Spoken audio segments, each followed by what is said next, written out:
stinks. Let's see if we can get an answer to the stupid question. The winter banana is not a banana. What is it? 215-263-WMMR. We will go to Amanda to see if she knows the answer. Good morning, Amanda. Good morning. All right, so the winter banana is what? An apple. Yeah, it's a variety of apples. Is it a favorite on your list of apples? I have never had a winter banana. Never heard of it until this morning, to be honest. So You turned me on a while ago to apples that taste like grapes. yes. Man, they're good. And damn, I forgot the name of that variety. Is it a grapple or a grapple? I think it's a is what they grapple, call yeah. it. Yeah. Oh, I was thinking of the grapes that taste like cotton candy. I don't like those. They're very sweet. Yeah, they're too. I'm not a big fan of cotton candy. Yeah. And I did buy those one time, and we didn't eat many of them. Yeah, it's disgusting. So congratulations, Amanda. Hang on the line. We're going to give you tickets to see Michelle Wolf. It's great to be here tour Thursday, October 19th at Fillmore in Philadelphia. Tickets are on sale now. WMMR.com for complete details. All right, so this Jamie Foxx thing continues. And reports say that his close friends and family are hoping for the best, quote, hoping for the best when it comes for his condition, but are, quote, preparing for the worst. So it sounded like he was coming out of things, but according to Radar Online, Fox has been in an Atlanta hospital for the past month after suffering a medical emergency. A source said Jamie's people are saying he's doing okay and improving while doctors try to get to the bottom of the problems, but he wouldn't be in a hospital this long if he was anything close to okay. Well, think about this comparison with Jeremy Renner. Yeah. He got run over by a 13-ton, whatever it was, snowplow. And within a couple of days, there's a selfie of him in the hospital. Yeah. You know, we haven't seen anything like that from Jamie Foxx. This could be anything from a cancer thing to who knows what. God forbid, whatever it is, I hope the original assessment that it's something he can beat is still. But this, the longer it goes, the longer you're prompted to say, what the hell's going on? He posted something on social media. So was it him? No, it was his daughter, I think, who did it. Yeah, did it for him. From his account? Yeah. But I think I saw somewhere, I mean, this is just a rumor, but like it was a stroke or something like that. I hope. God, okay. It's possible. Yeah, something like that. I don't really know. So, yeah, actually, he had posted, appreciate all the love, feeling blessed. Yeah. And yeah, apparently he posted that, Casey, but his daughter had announced that the medical complication and all that stuff. So all right. I don't know. Keep an eye on it for you. Bob Odenkirk and Mandy Patinkin were seen supporting Striking Writers Guild members on the picket line in New York on Wednesday. Patinkin's protest sign went viral for parodying his famous line from The Princess Bride, "You killed my father, prepared to die." His placard read, "You killed residuals, prepared to pay." Video also showed the Crown of Mind star shouting on the picket line, "Don't be stupid. Make sure that you take care of people. You guys make millions and millions of dollars, for God's sake. Without the writers, we're nothing. They create the stories that make our hearts beat." So I've in the course of my life, I've written for some other comedians. I've written bits for radio, and the stuff gets burned up so quickly when you're a writer. It's incinerated, and the demand is always to produce more. Yes, and so especially now with all of the different things and reconciling how streaming is taken care of and so on and so forth. Yeah, the time has come to reassess where things stand. Yeah, writers make that stuff happen. They create the story. Right down to like game shows. There's writers on game. Every little thing, when someone gets before the camera, someone's written something that they have on the prompter. And by the way, Steve, I know you haven't gotten to Succession yet, but those of you who watch the show, whoever writes the lines for Roman deserves millions and millions of dollars because it is some of the sharpest dialogue I've ever heard. The insults are, they're poetry. I mean, it's crazy. I saw a parody yesterday, Preston, and I'll send it to you. It was Succession without writers, and it was just Roman just like, F this, F that. Right. The dialogue that is provided to all the characters, but specifically to Roman is so intricate. Yeah, it's Kieran Culkin's character, and it's just the sharpest writing I've ever seen. There's a series, it's a YouTube channel, Preston, and it compares, it's good writing, bad writing. And it takes like Game of Thrones, good writing, and then it'll take a scene and it'll show a scene from Rings of Power, bad writing. Okay. Yeah, so it's kind of interesting. I want to see that. By the way, there's a picture of our buddy Kate Flannery Kelly on the picket line with the Writers Guild. So she's jumping in and showing her support as well. Speaking of protests, Susan Sarandon was arrested at the New York State Capitol in Albany on Monday after she protested in support of fair wages for restaurant workers, and she's no stranger to this. She does this all the time. This is what she does? Oh, okay. All right, If there's a sign she can pick up and walk around with, she'll do it. Okay. What does it say on my sign again? Oscar I didn't know that. and Nuke the whales. and political activist was among 8 people, including former New York Lieutenant Governor candidate Anna Maria Aquila, who were taken into custody. The Thelma and Louise actress went to Albany to push for legislation that would increase the minimum wage of tipped restaurant workers. New York leaders are set to increase the state's minimum wage to $17 an hour, but nonprofit One Fair Wage says tipped workers are excluded from that legislation.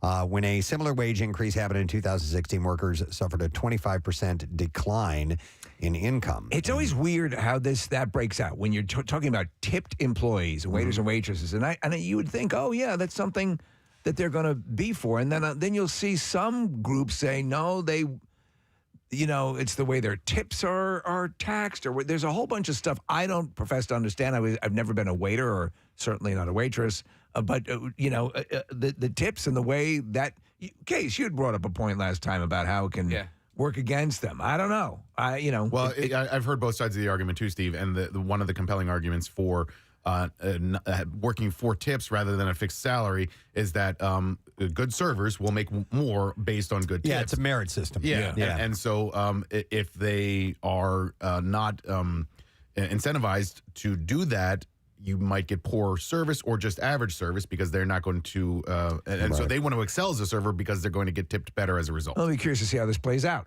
And now, do you think someone's going to try to break her out of jail, Preston? Maybe. Because, we had a couple people break out of jail here recently, so maybe it's they're figuring it out. Chain link fence. Her activism is nothing new.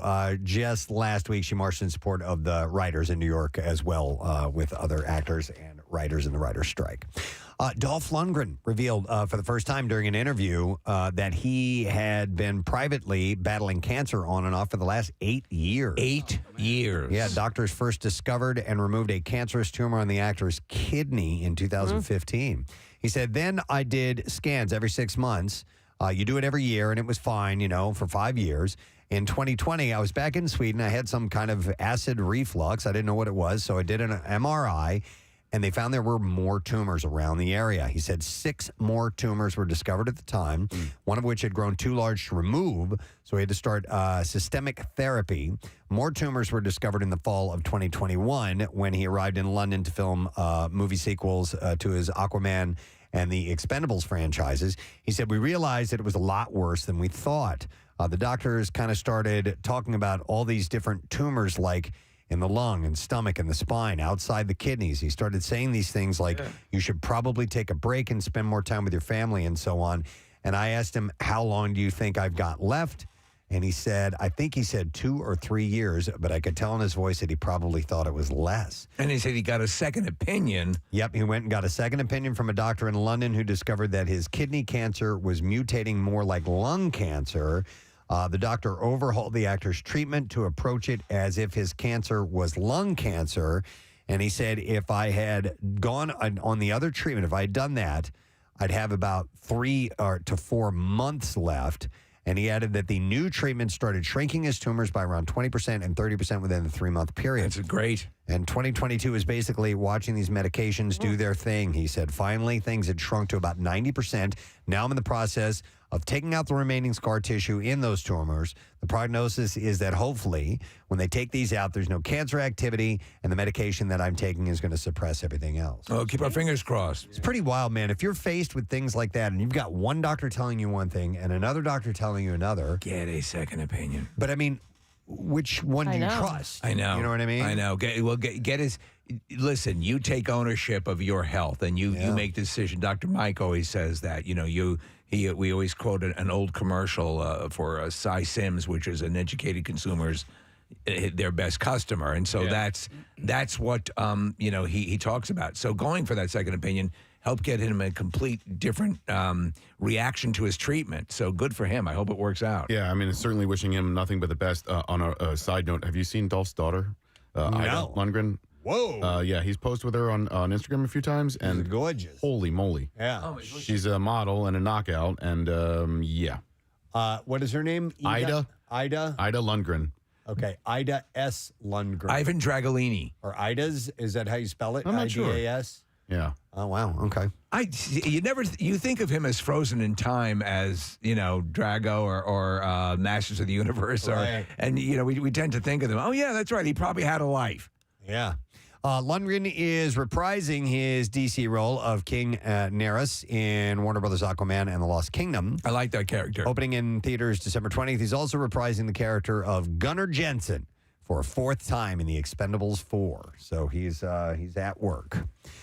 Mindy Kaling says that running, hiking, and weight training are to thank for her new slimmed down appearance. Have you seen her? I've not. It's pretty amazing. She look great? She looks great. I never thought she looked bad, but she looks great. She said, the truth is that I spend so much time and energy trying to be healthy. I run like 20 miles a week and I lift weights. It's a big commitment for me. I basically live in workout clothes that I can get it in.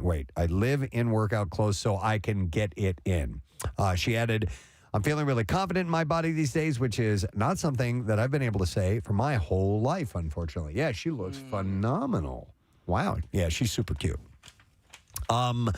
Jacqueline Zeman, screen actor who portrayed Barbara Bobby Spencer across more than 800 episodes of General Hospital, passed away. She was 70 years old. I didn't watch General Hospital, and even I knew of this character. It was announced by General Hospital executive producer Frank Valentini on Twitter. No further details about her death are available at this time. So she was born in Jersey.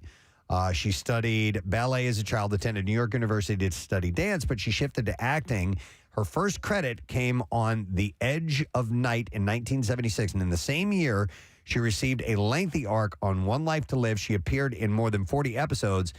Then she joined General Hospital in 1977 and has appeared in more than 800 episodes. Wow. That's crazy. Over nearly 50 years. So she just went right into it and lived that role, essentially. She played Bobby Spencer, the sister of Pat Spencer, who was played by Dee Wallace, and Luke Spencer, Anthony Geary, of course.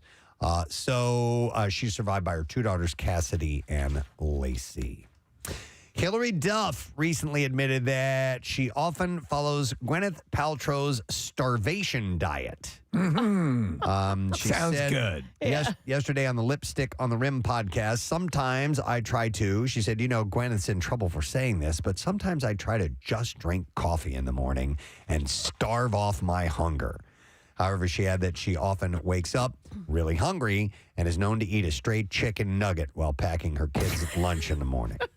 So she either starves or eats chicken nuggets in the morning? What she's kind of talking about is sort of like intermittent fasting, right? Well, no, listen, the starving diet, or what they're referring to, is not anything new. Tons of women do it. Sure. I mean, and a lot of people... Skip a meal? Yeah. No, not skip a meal. Like skip a day of eating. And a lot of people won't admit to it, but that's what a lot of people do. A lot of women, especially. They're not doing Ozempic now. Yeah, right? Yeah. Ozempic. Yeah, I just eat a little less, but I couldn't do the full go all day without eating thing. I just, no thank you. This is a funny story. All right, actor Will Poulter. He's got a very distinctive look about him. He's great, yeah. Yeah, he's awesome. We have him out to the camp came to out. the camp out for hunger. Yep, and he's in Guardians. He was recently mistaken for the Toy Story, the first movie, Toy Story character Sid, while he was in Los Angeles. Yeah. And he kind of looks like Sid when you think about it. He does. He told GQ, a guy at a urinal in L.A. last week turned to me and said, "You're in Toy Story, right?" And I was like, well, that was animated. And my God. The Toy Story villain was actually voiced by Eric Von Deeten. So Will Poulter had nothing to do with that really character funny. at all. But he does look like an animated, real-life grown-up version of Sid from that movie. That's if you so funny. Take a look at So it. he got jacked up for this Adam Warlock role in the Guardians. Do you see him? No.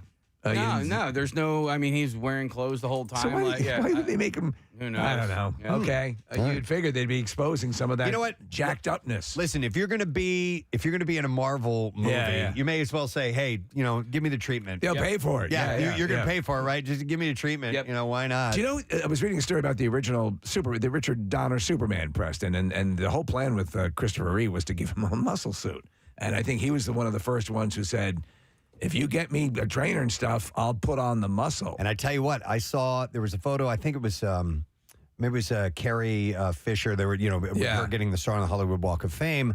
There were some old pictures floating around. And I think there was a picture of her and Christopher Reeve together with his shirt off. Dude was cut up, especially for the time. He was in phenomenal shape. So yeah, that was probably had to have been around that time. And now it's just sort of I think any movie role, even if you're playing like Miss Jane Pittman, you got to get got to get jacked. Yeah. There is a term for it, like where like you see somebody with their clothes on, with their shirt on, and you have no idea, and then they take their like shirt off and they're super duper fit. There's a term for that. My son said it. It's like secret fit, or I can't It's like remember. a shower and not a grower. There you go. Yeah. All right, well, if anybody knows, text over whatever that might be, because that's interesting. Let's see. Speaking of great bodies, Mama June Shannon Oh, my God. How does she do it? claims that she's had to tighten her spending after blowing $1 million on drugs. She That's told my me, secret. You'll never know. One of those ads, she's walking along, traipsing through it. Well, what's my secret? I'm not telling. she told the Daily Mail on Wednesday, I crawdaddies. now I've gone back to being like penny pinching. She said, I think a lot about a lot of the things I could do with that money. My husband tells me all the time that I can't dwell on it. So she's regretting all that she lost on She's had on people drugs. reset her life. She's had, the weight loss, and then she got in with this guy, and they were Gino Doke, I think his name was, or something like that. And well, if she can get her life back on track, more power to her. Hey, Lily Collins, the actress, her engagement ring and wedding band were stolen during a recent spa visit. Yeah. What? Dude, when you go to she's at a spa, and we have to assume it's a higher end spa. But even like a Joseph Anthony, right? They have lockers. Lockers. Yeah. And lockers with locks. Yeah. Lockers. Lock? Yeah. The Emily in Paris star was visiting the West Hollywood Edition Hotel Spa on May 6th when her belongings were taken. The outlet reports that the L.A. County Sheriff's Office is currently investigating the theft, but they haven't tracked down who did it or how or any of that stuff yet. When I go to the gym and I'll open a locker to put my stuff in there and there's clothes in there, I'm like, what? Go to freaking the CVS or where and buy a lot. They don't cost that much money. Oh, I don't lock anything. When you go with, I've had things taken out of my locker. I've actually stolen things out of lockers. We've talked about this. Yeah. So as a result, like you can't trust anybody. Kathy, at a gym, you won't lock stuff up? No. Okay, because Rochelle for a little while worked at a gym. And I know. There were people regularly stealing stuff. She works from at the locker gym that room. I went to that I had things taken out. And I went to the front desk and lo and behold, my things showed up. A couple hours later, and they're like, "Oh, somebody took this by." I'm like, I go in pared down. So if I go, I will. If I'm going to a hotel gym, or I'm going to a gym that I don't know. Right. I actually just have my credit cards, my money, my whatever, and I have it with me as I move around from machine to machine. Okay, Right. That's a good idea. And that's the only thing I do. Now, if it was a place I was going to a lot, I would just get a good lock and lock it up. Yeah. But that's why I just go sort of dressed for the gym, so I'm not having to go through that process. yeah. By the way, Casey, speaking of the gym, the term is, according to texters, is sleeper build. Sleeper build? Does that sound right? That didn't sound that Okay. right. No. If you have a not that I one of think the- so. a hard Seven dwarfs? body under kind of loose clothing, so you can't tell. I just because I was telling my son about this guy I went to high school with, and I was in homeroom with him for 4 years, and then it was like our senior year. We were going swimming at a friend's house, and here I am, I'm pudgy little doughboy. I'm like, I'm going to take my shirt off in front of these girls, and this dude, it was like groundskeeper Willie. He takes his shirt off. I was like, God. I'm like, what are you? I've never seen you looking so lovely. I couldn't. And I looked at my friend Vinny. We looked at. I was like, "Did you know? No, I didn't." What was know. the guy's name? Do you remember? Yeah, I don't want to. Okay. I don't want to. I want to make love to you. You don't want to blow him up too I don't much. want to blow him He's up gotten too enough much. praise over the years for his hard Yeah. body. You don't need to put a spotlight on him. Wow, I had no idea. Can I make love to you? Yeah. No. You make love to me. So You anyway, deserve it. Lily Collins' rings are missing. Trying to figure that out. Wait, real quick, what's up with the animated Simpsons too? Because Ned Flanders has a rockin' body. Yes, too. he does. You remember briefly Marge did when she was on steroids. Yeah, and like, is that just some weird Simpsons fetish, or like they having these? That guys is a fetish, tear, by tear the their way. shirts off? Yeah, Yeah. because like Ned was like closeted, jacked. Yeah. He had a sleeper build. Yeah, he had a sleeper build. All right, a couple of people are texting in case there's also a term called pump cover.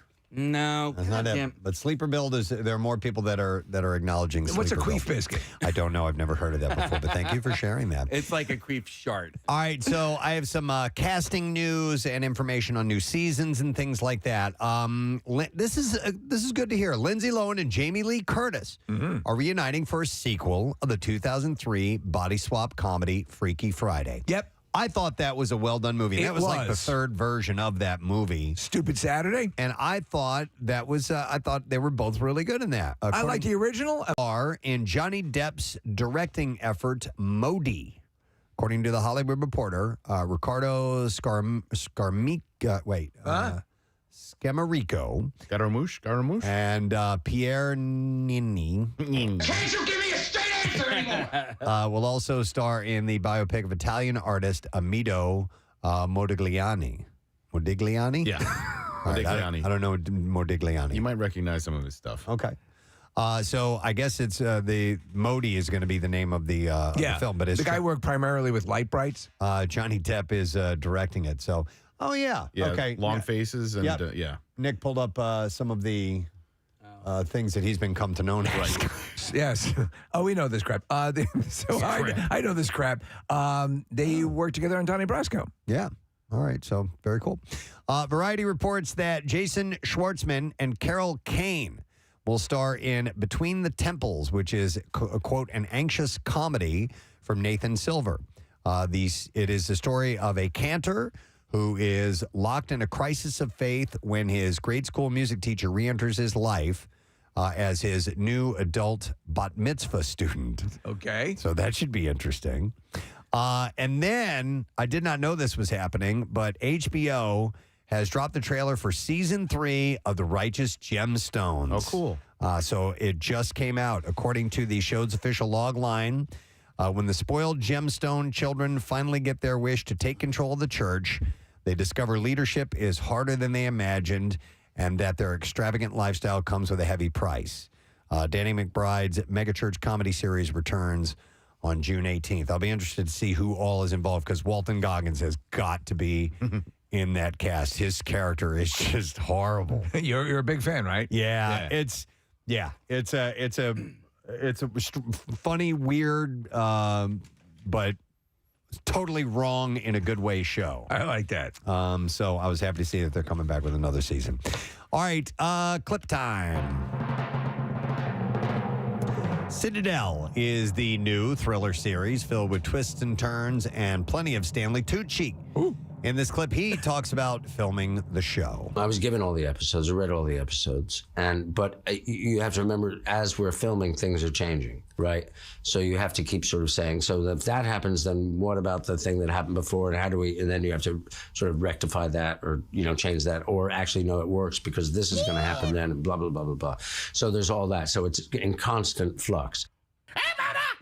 Citadel's available now on Prime Video. Has you watched the case? Did you watch it? Not Citadel. Okay. No. All right. Next clip. The Marvelous Mrs. Maisel is returning for its final season, following Midge Maisel's journey from housewife to stand-up comedian. And in this clip, actor Kevin Pollak reminisces on his own stand-up career. I cherish my roots as a stand-up comedian. I continue to do it on occasion. It's my favorite thing in life to do. But when given this opportunity to help create and bring to life this ridiculous character of Moish Maisel, I just want to do that. Really? Yeah. Final season, Marvelous Mrs. Maisel is streaming now on Prime Video. And there you go. That's the last bit of info in the entertainment report today, my friend. All right, we're inching up on another chance for you to win $1,000 and MMRBQ tickets. It is today and tomorrow. That's it. Then we're done with MMR's Concert Cash, sponsored by Monica. You just stop talking, listen for the word that we will give you at 8 o'clock. I need you to stop talking and listen to me. So we'll do that, obviously, 5 times throughout the course of the day, and then tomorrow, and then that is it. So make sure that you are a part of that. Would love for you to win that money today. We also have Gene and Bill Barretta of the Muppets fame and Adam Goldberg of the Goldbergs, all joining us today to talk about the Muppets Mayhem, which is now available on Disney+. So we'll chat with those guys in the 9 o'clock hour, most likely. We're going to take a break, come back in just a second. Sunny Thursday morning. Stay with us. Preston and Steve on 93.3 WMMR. They intend to watch Super Bowl, revealed how they answered the question, which, if any, of the following foods do you plan to serve or eat while watching the Super Bowl this year? So I'm gonna read off all of the ones that they asked about. You guys tell me which one you thought was most people said yes to. All right. Okay. All right, so pizza, nachos, cheese and crackers, burgers, chicken wings, cookies, ice cream, and chips and dip.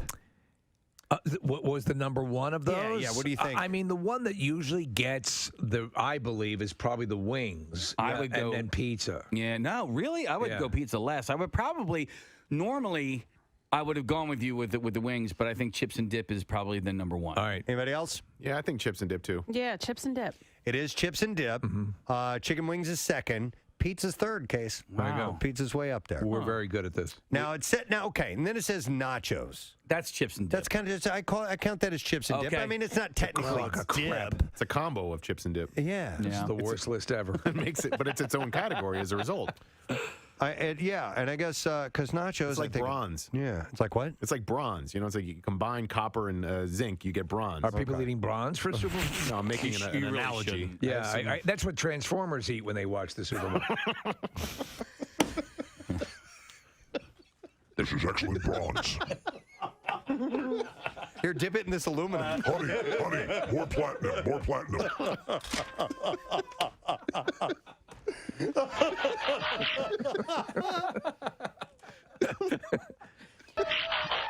Very good.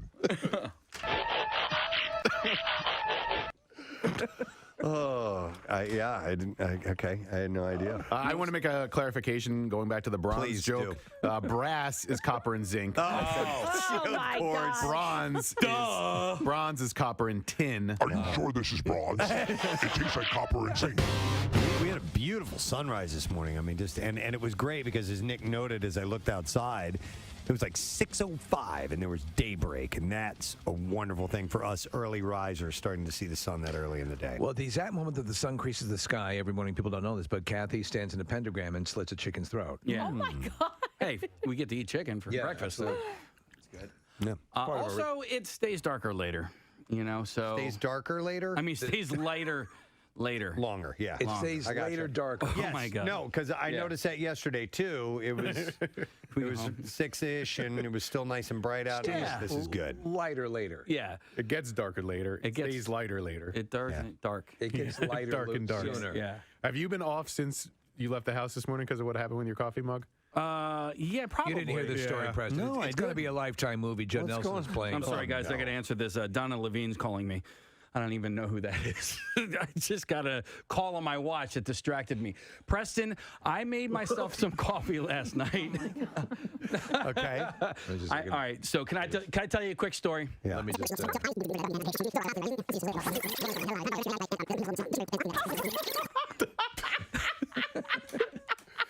Were you laughing at how happy he was at himself for doing that? The audio. Yeah, it was my quick story. Yeah, that was his joke. Preston, I'm gonna tell you a quick story.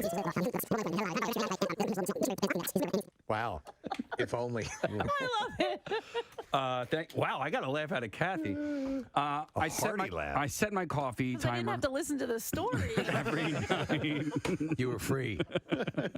Coffee. And so I was on my way into work this morning, poured my coffee, And the very first sip tasted off. And I was like, there's something going on here. Yeah. And so I gave it a couple of more sips.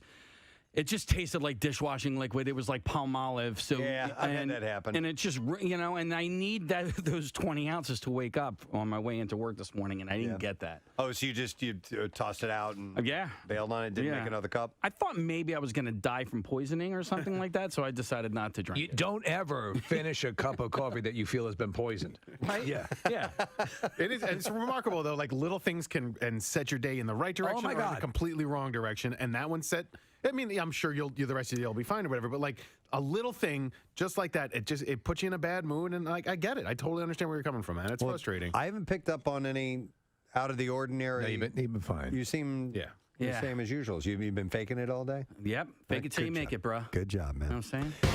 He was tweeting about this yesterday, posting on social media. It's amazing that he was making a film, and it's based on a very well-known story. If you know Bert, you know the story. And what we didn't know is that Mark Hamill is now involved in this project. Amazing. Please welcome Bert Kreischer to our program. Morning. How you guys doing? Good, man. Hey, I have no idea what time it is in Serbia. What part of the day you are in now? What's the time? It is 1:15 in the afternoon, but I've been sleeping all day. Okay. All right. Fair enough. When did you get in? How long have you been there?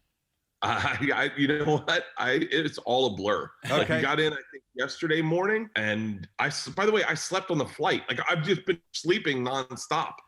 Was, in fact, Mark Hamill on that flight? He was. Yeah, there's a great video that Mark posted of him talking about this secret project that he's a part of, and you can see Bert comes around the corner with his shirt off, drinking wine. It was so well done. How did you get Mark involved in this movie, Bert? So it's kind of tricky because of COVID. We kind of had to narrow it down to like it was a difficult sell because not everyone that is old enough to play my dad would want to come to Serbia. Right. And we got word that Mark Hamill was just interested, and everyone dropped everything and was like, "Hold on, that means Darth Vader's my grandfather." I didn't even think about that. We lost it, and we took a meeting with him, and he was, it's amazing. You forget like actors really know what they're talking about. Like he had read the script, he had questions about it, he didn't like certain aspects of it, and wondered if we could change it. And we were all like, "Mark, we'll turn this into whatever movie you want it to be." Yeah. No, it's so cool. One thing since the beginning of the exposure to Mark Hamill in interviews, even for way back when the first Star Wars movie came out, one thing was clear. The dude has a really good sense of humor. So he's got to connect to stuff like this. I told him, I said, I want to shoot a promo outside the private jet like I do for my tours for this. And so we had like a crew from Legendary to go shoot it. And I said, I gave him, I swear to God, I've given so many more notes to people. All I said was, I'm going to do like an intro read. You just come up and I'll be like, "What's up?" And just say, "Just get on the plane." And I'll go, "Hey, I thought we could do that." And then just cut me off. We did one take and it turned perfectly. I sat with the executive from Legendary and I go, "Okay, I can't tell if that's because he's such a great actor or did we just get lucky?" Like, yeah. Well, Bert, you strike me as somebody that not much rattles you, but maybe you'd be not intimidated by Mark, but are you blown away by the fact that he's in this movie with you? Because he is a legendary. He is Luke Skywalker. We watched Star Wars the day before I left with my kids. Yes. And my daughters are like, "I cannot believe that's going to be Papa." Like, I cannot believe. He is the reason I got into movies. Like, it's not lost on me at all. Wow. So a couple things you mentioned. Is Legendary behind this? Are they is it the company? Legendary. So they're on a huge roll. And is this a Netflix movie or is it okay? It's no. I know you can see me. I just shook my head as if we're not doing radio right now. Full theatrical release. We want to put it in theaters. Yeah. Yes. Dude, that's awesome. It's so cool. And so the fact that this, I was thinking about this when the whole idea of the machine, the movie came up. This was such a part of your embryonic act early on and what you would talk about. And the story is just incredibly, people never get sick of hearing about it, but this will now give you the opportunity once it's done, when people ask about it, you can just say, watch the movie. Because how many times have you told the story? This isn't the origin. This isn't that story, though, isn't this? It's a little bit past. It's a follow-up to it, Bert? So we had pitched versions of the story to a bunch of different places, and we went into Legendary, and this guy Kale, who is a guy who I ran into like 9 years ago, and he saw me do stand-up once in Burbank, and he gave me his card, and he goes, I want to do a movie with you. Wow. This is like 9 years ago. And now I'm in his office, and he goes, all right, you got to do one movie. He's like, I want to do a movie with you. What movie do you want to do? And I said, well, if I got one movie to do, it's The Machine. And he goes, how would you tell that? And I go, I got to be honest with you, Kale. I don't know. I said, my biggest fear is I'm going to get hired for a corporate one day, and I'll get there, and they'll go, just tell The Machine, and it'll be the Russian mafia. And he lit up, and he goes, say no more, say no more. Wow. Let's do this movie. And so Go ahead. based off that little pitch, we got writers attached, then a director, and then all of a sudden everything kind of built off of that. The director is Peter Antencio. Is that how it's pronounced? Peter Intencio. Intencio. So he's from Key and Peele, and he did the movie Keanu as well, right? Yeah. The guys, and you forget, like, he really puts the work in. Like, I'm doing a wardrobe fitting the other day, and they're like, well, he sees a lot of oranges in this movie. And I was like, he's thinking about colors? And they're like, yeah, he's a director, you moron.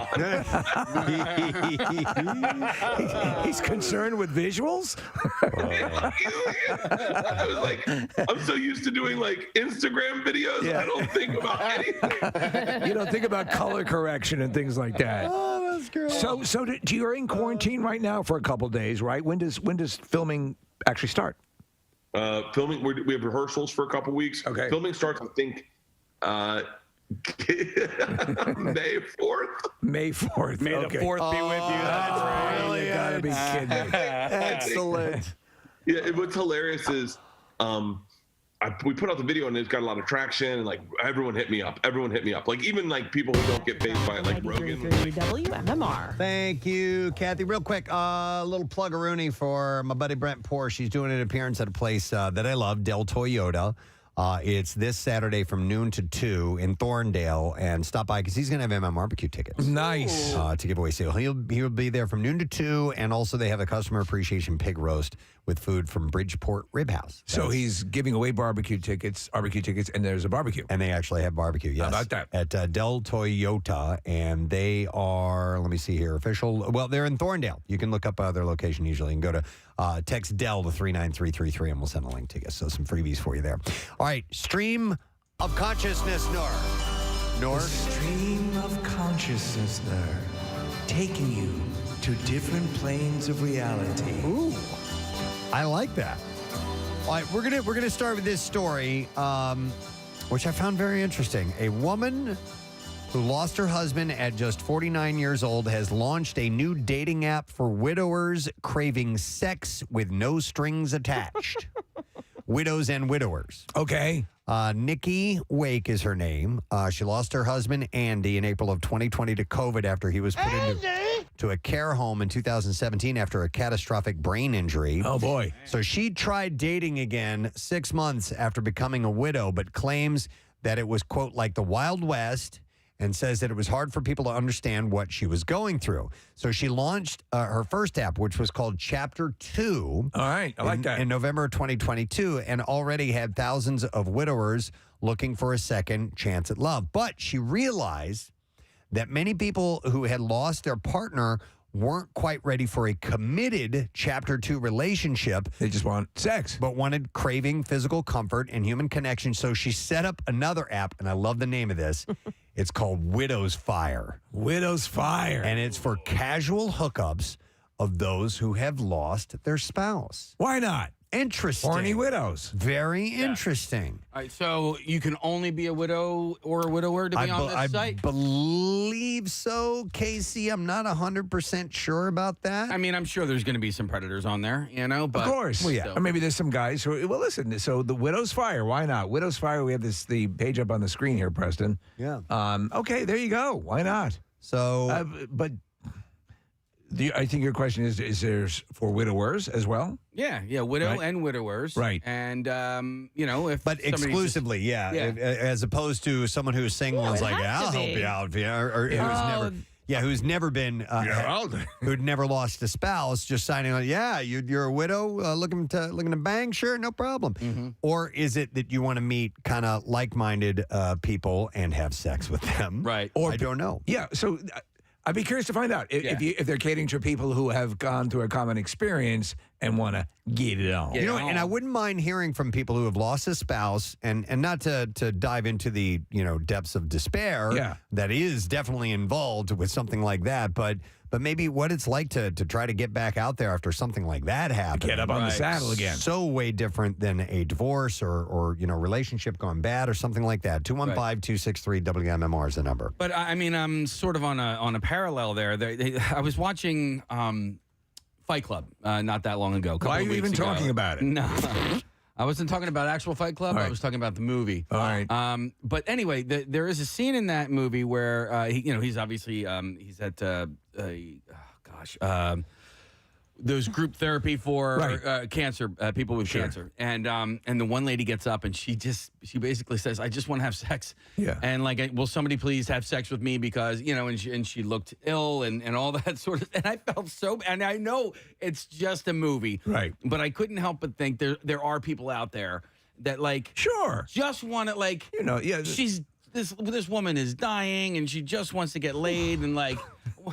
There has to be a service out there for people that just want to. You can start one. Yeah, you could do that. I can't. When my aunt lost her husband, and it was at a young age, she was obviously a widow, and she sought out widowers because she felt like that was somebody that she could go. There would be compassion there. There would be somebody who'd been through something similar, and she ended up remarrying a man who, my aunt lives in Los Angeles and he lives here. They have a bi-coastal marriage. He lives in Princeton and she lives in L.A. But the reason that they were able to connect and find a lot of common ground was in part because he had also lost a spouse. All right, so this is called Widow's Fire. And I am the god of hellfire, And I'm a widow. I lost my spouse in a boating accident. And now I'm really horny. So Nikki, I kept the anchor. An entrepreneur from Bury. Bury is out in England. I guess so. And she said a lot of widows are not ready for their Chapter 2. They are not ready for a committed relationship. But it is a really well-known and documented fact that widow's fire is a thing. Fire! Jesus. It's a term. I am the god of hellfire, and I bring you horny widows looking for some strange. She said it's a term commonly used within the widowers community and describes the intense, uncontrollable, or all-consuming desire for sex following the bereavement of a partner. Huh. I've never heard of this before. So if you watch like classic sitcoms, it's like the Widow Jenkins is always putting up a pie on the, but they're never horny. Yeah. But of course they would be. Let me go to Ann. Hi, Ann. You're on the air. Good morning. Hi, how are you? Good. What's up, Ann? Well, I think it's brilliant. You love the idea. I thought of it. Yeah. What is your story? You lost a spouse? Oh, you're breaking. Hang on just a second. Ann, if you can hear me, your signal was breaking up. I need you to start over again, please. Okay. All right. So I lost my husband like a year and a half ago. And I'm 60, but I don't really look like 60 or act like 60. And he had been ill for a while. And I just think it's brilliant because I'm not really ready to jump into a whole relationship. Right. But I would love to just have sex with someone. Well, sorry for your loss. I completely hear what you're saying. You just spend time with someone you connected to on a very comprehensive level, and you're not looking for. You're just looking for the more tactile stuff, correct? Yeah, well, like you just said earlier, just looking for someone to bang. Yeah. There you go. So, Ann, let me ask you this question. You lost him a year and a half ago. He had been sick for a while. At what point were you sort of getting past the grieving process and just wanting to have a sexual relationship again? I don't know if you're really ever through the grieving process, Sure. but it was probably like maybe closer to a year after. Mm-hmm. between 6 months of the year. It's just, you know what, you just crave that intimacy, but I've just always been one of them kind of sexual creature type people. So you could see yourself, getting involved with this service. Yeah. Yeah. All right. Have you had any sex since in the last year and a half? Oh, that's a good question. Yeah, I have. All right. There you go. All right. And would it matter? And what we're not sure of, Ann, is if this service is strictly for both sexes who have lost a partner. Would it matter to you? Would it be any easier if it was somebody who had also gone through something similar? 3 testicles. Not him. You have 3 testicles, okay. That's a red flag. That's a red flag. Up for a challenge. So, no, I mean, it might help, but it wouldn't really be like a requirement. Well, take a look at the website. I've not, Marissa, if you could dig around on that a little bit and read and see what it says about requirements to be in on that. But thank you for your call, Ann. I've got a few other people that are actually agreeing exactly with you. So thanks for calling in. We appreciate it. Let me see. It says here, are you interested in joining a community of like-minded wids? So there you go. Widows. Ready to meet potential new friends, romantic partners, curious about other wids' feelings and experiences. A wid with kids, trying to date while raising kids. I'll have wid without. I'm reading verbatim here. But that's a wid without kids. A wid now experiencing a breakup of a relationship post-loss, in need of support navigating the dating world, heartbroken but hopeful. So that says it, spells it right out. Yep. Yes, absolutely. All right, let me go to let's see. Let me go to Kim. Hi, Kim. Good morning. Morning. How you guys doing? Doing wonderful. So, Kim, are you a widow? Yes, I am. My husband passed away 5 years ago. Okay. He had cancer for 5 years before that. Mm-hmm. We were really close. I was with him every step of the way. When he passed, probably within a year and a half, I just wanted to hook up. And I did once or twice. And then they wanted, the relationship. And I'm like, no, I have no interest in that. All I want is for you to drop trow. That's it. Wow. Listen. Yeah.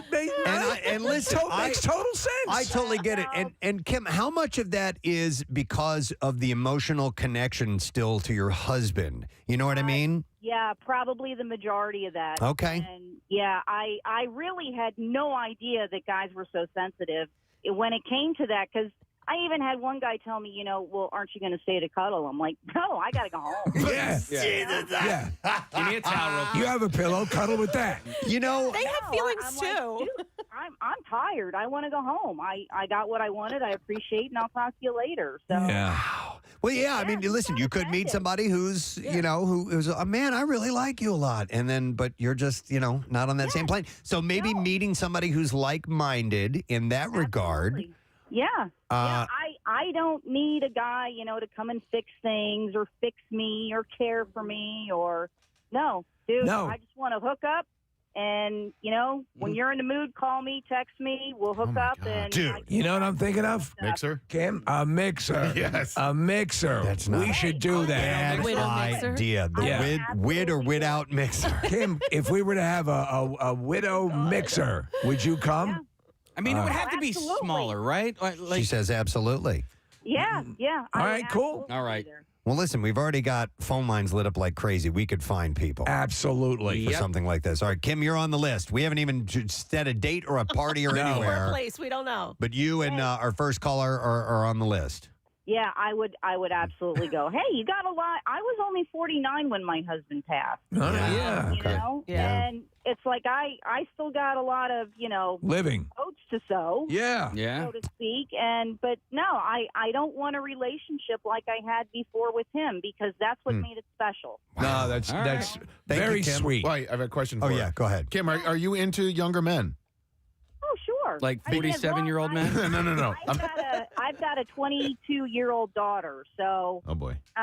No. Anything older than that? That's not how you do it. The reason that I ask is that there are a lot of men who are in their, late 20s, early 30s who are into older women, and I'm curious as to if you've ever gone to a quote unquote cougar bar. No, I did not. I would do like 30-ish on up. Because Right. quite honestly, I mean, no offense, guys, I don't want some 60-year-old dude because I'm taking care of my dad right now. Yeah. He's 86, and oh my God. Yeah, no, you want to get I plowed by a don't- young man, you know? Yeah. No. Hey, like I said, man, just drop trowel. Let's do it, and you can go get ice cream with your mom. This is one of the greatest conversations we've ever had on this show. This is just, my mind is blown. I feel like in order to do something like this, we really do need to figure out exactly, like, numbers-wise what we're working with here. Sure. You know, Well, what of I mean? course we would. Yeah. Worry about it later. Yeah. But I just like the idea of that. Yeah, All me right, Kim, too. thank you very much. Hey, no problem. You guys have a great one. All right, we'll see you later. All right, let's go to the male side. If you're just tuning in, there's this website that's called Widow's Fire. Yeah. And it's for The god of hellfire, and I lost a loved one. and and it's for widows and widowers who don't want to dive into. They want companionship. They want sex. They don't want to get into a relationship. They're horny. It's called Widow's Fire. So let me go to Danny and get the male perspective of this. Hey, Danny. Good morning. Good morning, guys. How are you? Good. What's up, man? I am a widower of 2 years, and it's hard. Yeah. Oh, I'm sure. I have scored many times, Okay. but there is a difference between a divorcee and a widow. Sure. I am more closer to a widow. have friends with one woman for a couple of years, and we helped each other out with our differences and crying and all that other fun stuff. No, Danny, to me, we've had this conversation, and I with my wife, and I hope I go first. I could not take losing my wife. I could not. It would level me. So, I'm sorry you had to go through it, but you're right. It's a different thing than divorce. It's how long had you been married? It was 36 years. Wow. Well, I don't want to focus. Obviously, it's horrible, and I don't really want to focus on that side of things. I wanted to go to what this app was about dropping trowel, and whether or not that something like this, that sex after losing your loved one, your companion, your spouse, if that is something that's more appealing than a relationship. Yeah, I'm actually was checking it out while I was waiting for you to get online. Okay. And you think it's a pretty good idea? Yeah, I think so, because there could be a possibility of a relationship depending upon the two people get together. If you hit it off or get it on, whatever. Yeah. Nothing says that can't happen, but if you the best thing with anything, and even in just dating in general, is if you come in honestly and just say what you're looking for, you avoid a lot of crap. Yeah, you do. But we're old. I'm older now, and it is hard. But I'm the kind of guy that just will keep on focusing and keep on moving on. I'm a great guy, and I'm available. All right. Okay. All right, Danny. well, we're plans are in motion. Thanks for the call. We appreciate it. Let me go to another widower. It's Bob who's on the line. Hey, Bob, good morning. Good morning. Hey, Bob, what's up, man? Well, the thing I was focusing on too was that the memory of your spouse. Okay. Yes. Sometimes it can be very difficult to jump in the sack with someone when you see the face of your other partner. Right. Married 22 years, and when you have sex 4 or 5 times a week with your spouse, and then try and jump in the sack with someone else, it can be very difficult. 4 or 5 times. That's a lot. That's lethal. Yeah, you guys kept going. Yeah, wow. Good for you, man. Sometimes you can get the feeling of cheating. No, I know what you're saying. Yeah. I absolutely, yes. Wow, That makes nice. total sense. So far, it sounds like the women are way more horny than the guys Same are. thing. The dudes are getting all emotional and sensitive, and the girls just want to get laid. What's going on here? Hey, Bob, you come over to my house and watch Hallmark movies together. I heard the one girl say that the guys are way more sensitive than they ever knew. And guess what? You have no idea, because my wife died suddenly. Oh, my God. Yeah. It was from an aneurysm. Wow. I'm sorry. Yeah. A month in a coma, my whole life changed in 20 minutes. You know what I mean? Sure. Absolutely. Yeah, I had a friend whose wife died that exact same way, just in bed and just out of nowhere.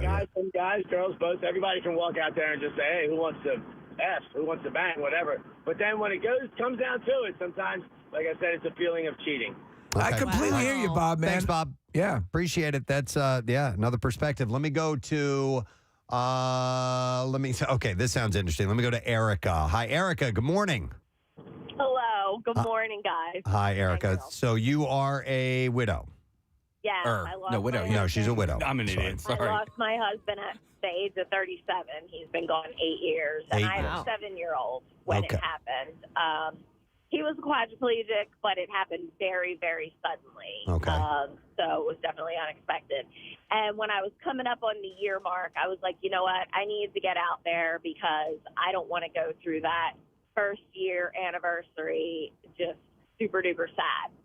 So I went on Match, and I went on a couple really weird dates. Okay. The first date I went on, we went to a coffee shop, and this guy shook my hand 12 times within like a 20-minute period of time. Okay. And I was like, what are you doing? And he's like, well, I just figured it was the most appropriate way to touch you. And I was like, what? Alrighty And then he proceeds to tell me, oh, by the way, if I spend the night at your house, like I might have to get up in the middle of the night because I work for a funeral home and I go collect dead bodies. I was like, get out. It's too much information. Yeah. We need to wrap this up. My mom's waiting for me in the car. Yeah. Right. Oh my God. So, Erica, what about, and are you in a relationship now? Are you still single? What's the story? I'm in a relationship, but he's a divorcee. Okay. And just like the other caller said, it's totally different. Yeah. Because I still have my wedding pictures up. You know, my son's almost 16 now, so we still talk about his dad every single day. And he is the epitome of his father in a lot of ways. All right, let's say that let's say you weren't in the relationship with this guy. Oh my God, I would absolutely jump on this app. How about that? There you go. Wow. Just casual encounters and just to satisfy that itch, scratch that itch, so to speak. Well, the thing is, and this is probably TMI, but because my husband was a quadriplegic, we had a very intimate relationship, but it wasn't sex in the traditional way. Right. Gotcha. So, but there's that connection. Yeah, I was like, ready. Okay. I got you. All right. Well, thank you, Erica. We appreciate the call. Thank you. all right. Have a good You do, too. Do you guys have an agreement with your spouses or significant others about how long? We've never talked about it. You can. All right. Yeah. So I mean, I feel like my wife and I's conversation is more. It's probably. I mean, it's probably serious, but a little bit more in jest. But it was like you got to wait at least a year. Okay. Before you can. Yeah, I've heard of people having that kind of somewhat agreement. Maybe it's not a straight up serious thing, but kind of wink, wink, nudge, nudge. Right. You better wait a year. Yeah. Yes, that type of thing. When the last shovel pat occurs on the funeral plot. Your bun's up kneeling. So here's some text. This one says, I lost my dad a year ago, and I really hope I don't hear my mom calling looking to get Another one says, these men are making me cry. Put on some more horny women, please. It was like that caller. She was like, who knew men had feelings? I'm going to go to line one, you say, Casey? Okay, I don't know. All right, we'll go to line one. This is Marcia. Marcia, good morning. Good morning. How are you? We're good. Marsha. Good. Gadzooks to you. What's up, Marcia? Okay, so I've been widowed for 4 years, and I did the dating apps, and I can concur with all that these people are saying. Only I found that the men that are on the dating apps, and I was talking even one of those that Christian ones. Yeah. Christian Mingle? Oh, my God. Yeah. They are the worst. The men are the worst. They're the ones who claim that they're separated. But, they're not really separated because you can't really call them after 5 or text them over. What a scam. Yeah. Yeah. Mm-hmm. Uh-huh. Oh, yeah. And I get hit on a lot. Like I call them the milfers. I won't touch anybody under 40. I'm paranoid because I have a son who's 30 and I just can't. I would picture it being one of his friends. Right. Oh, so, yeah. It's like that show where they end up. Yes. It's a dating show. I don't know if you're familiar with this, Marcia, but that's the conceit is that they end up. Is it MILF Island? MILF Island, I think it's called. Yeah. Marcia, which friend? Well, wait a second, Marcia. So, how about speaking to the this app and what it's all about? I was listening to dude, I'm really liking it. I'm very curious about it. I'd given up dating now for the past almost a year because the men that I were meeting they were so specific in their wants. The divorced ones were so angry and misogynist. I'm like, look, I'm not her. I just, I just want to there are times where I just want somebody to just crawl into bed with me and just hug me. That's all I need. Got it. Yeah, absolutely. Okay. I don't want a full relationship. I was married for 30 and a half years, and I'm not trying to replace that. I just want, I want a friendship first, because he was my best friend, and I feel, other than having the hole in your heart, I feel like I still feel like I've lost more than just that marriage. We're going to make you we're going to make you the pageant queen at our widow mixer. Yeah. Yeah. You have a very God, that's sexy so voice, funny. by the way. The way you speak is very sultry. Well, thank you. I get that a lot too. If they call, I get that. I actually wanted to be in radio, so there you go. drop it down a little lower. So a casual thing instead of diving right into a relationship seems maybe appealing. Okay. Have you ever, just a quick question, Marcia, have you ever tried that service that's just lunch, I think, where you they arrange lunch dates, so there's really No, I hadn't. I just went on the regular apps. I just thought, okay, I just wanted to meet people sort of within my age range, like 10 years, and see. And most of the men that I was meeting, they were, I would say, between 45 to 55, which is my range, and very nice. But you could tell there was something just a little shady. Okay. Or I'm a curvy woman, and I would say that on my app, I'm a curvy woman. If you like curves, this is I'm for you. I'm healthy. I like to do outside things, blah blah, hiking, blah blah blah. And still, I went on a date with this guy 3 times, and by the 3rd time, he was screaming at me about eating potatoes. I'm like, look, I didn't want them. I wanted grilled vegetables. They didn't have it. Oh my you don't God! You don't need a potato. I'm like, no, I don't need a potato. But like, if this is going to set you off, yeah, totally. Oh, it just kills me. You got to be grateful that they reveal themselves that early, though. Yeah, right. True. Let it be over the potato, though, when they introduce you to their wife. Good point. Yeah. Well, no. He was divorced and he was angry. But the best part was I was out one night with a friend at a bar, at a restaurant, and we were at the bar waiting to be seated. And I see him with this, I think she may be 25, and as skinny as a rail, but, had flotation devices that were pretty big. So, he was not looking for a mature woman at all. Right. He could have cared less. All right. Well, we got to wrap, Marcia, but thank you for your call. Thank you. Stay tuned if we end up slapping together a little get-together with widows and widowers, because I like that. Absolutely. I'll be in touch with Nick. All right. Thank you, Marcia. Appreciate that. Ooh, Nick. All right. I'll be in touch. All right. Can I go to one last call? Because no. Hang on. Is it the end, or is it just another step? This is the end. It's the end, says Because Bruce had lost his wife, and he likes the sound of he thinks the app sounds great, and but that was. So what do we do? That would have been one guy out of all the calls that we took that is into this as well. But the women are. You guys are horn dogs, man, and ready rock to go on. And absolutely. So it's called Widow's Fire. If you are interested in that. So I was not aware of that term, and that apparently that is that's a real thing. So they're on Instagram too, although it's a private account, which I always find interesting. So you have to request to be on, but once you join the Instagram account, maybe you can meet people that way as well. Perhaps that's how they put up a little bit of a wall. That's what I'm thinking. So you don't have the horn dogs there. All right, well, I didn't know this was going to take off like it did, so that's the only thing I had in my stream of consciousness. That's how erratic this can be. That's right. All right, let's take a break. We'll come back in a second because we do have the more things to do. Concert keyword for Cash, and we have the bizarre file and more. Stay with us. We'll be back in a moment. Preston and Steve on 93.3 WMMR. Finally. And my news Google feed, and I was in my own Google feed news, and it said Bert Kreischer is not going to rehab. Yeah, Bert, I got an email from someone who was like, hey, since he's your godfather, I thought I'd reach out to you. Is Bert really going to rehab, or was that a joke? I was like, there's no way. There's no way. Yeah. I said it to Casey.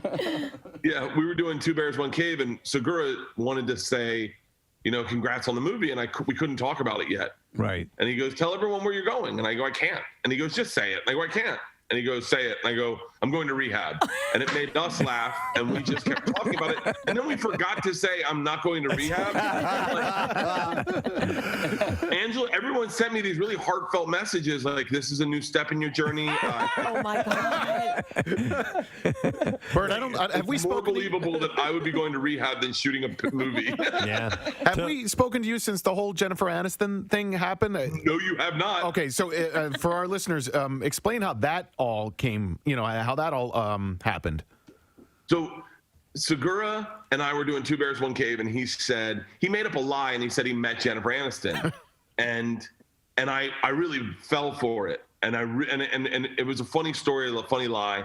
And then I said, we should make a pact. If we ever meet Jennifer Aniston, we've got to bring the other one with us. And he's like, okay. He's like, well, let's set up the scenario. You pitch it to her. How would you want to meet? And I said, I want to meet at her house. And he's like, that's a little aggressive to say, I want to meet at your house. And I was like, well, we can't do it at my house. We can't do it at your house. And he's like, should we bring our wives? I'm like, no. And then I go, can she bring someone? He goes, yeah, probably for safety. And then he caught himself and he goes, maybe that's not the message we want to send out. You're going to need protection. Laughing at the idea that we were pitching that she should bring safety to a meeting with us, and we laughed probably for 10 minutes. Literally just laughed for 10 minutes. And then one night I'm getting ready I get done working out. I'm at the new house. I'm getting ready to have a cocktail, and Segura calls me and he goes, have you checked your DMs? And I was like, wait, what? And he goes, check your DMs. I checked my DMs, and I got a DM from Jennifer Aniston. Wow. And we lost it. I mean, it was like you guys are the funniest guys. And then we're like, do not let her watch any of the Reese Witherspoon stuff we've done. I don't think she'll think we're funny anymore. Right, yeah. That's awesome. Yeah. Wow. It was crazy. So going back to the movie for a second, Bert, Mark Hamill's the only name that's been announced associated with this. Is there, can we leak a little information here on the Preston and Steve Show? Anybody else that we might know is involved in the project? I don't know. I don't know how to say their names. Are you using a lot of local actors or actors from Europe that we might not be familiar with? Yeah. Okay. We're using a lot of them. The guy playing Igor is awesome. I mean, if I send you his video, I'll send you his video. Yeah. If I can get it today, I'll send it to you, and you will fall in love with this dude the second he says the machine. Okay. That's my favorite casting probably that I've seen. Actually, everyone's great. The girl. I don't know who I can say, but by the way, I can't even say any of their names. So. Yeah. No, it's so cool. I would love to see like Boban. How do you say his last name? Basketball player, 7'5". He's in John Wick 3, Parabellum. Yeah. That guy would be great. I don't know. But anyway, that's not what I wanted to ask you. So you do Two Bears in One Cave. You're also doing this podcast with Bill Burr. We're actually going to have Bill Burr on the show tomorrow. So why do you giggle like that? I bet that guy makes me giggle. Has he ever told you? Has he ever told you about the time he was at the Sistine Chapel? No. Should we ask him about it? Or is he going to get mad? No. He's like, I'm such a moron, Bert. He goes, I'm at the Sistine Chapel with my wife. We're looking up, and I'm thinking, this is great.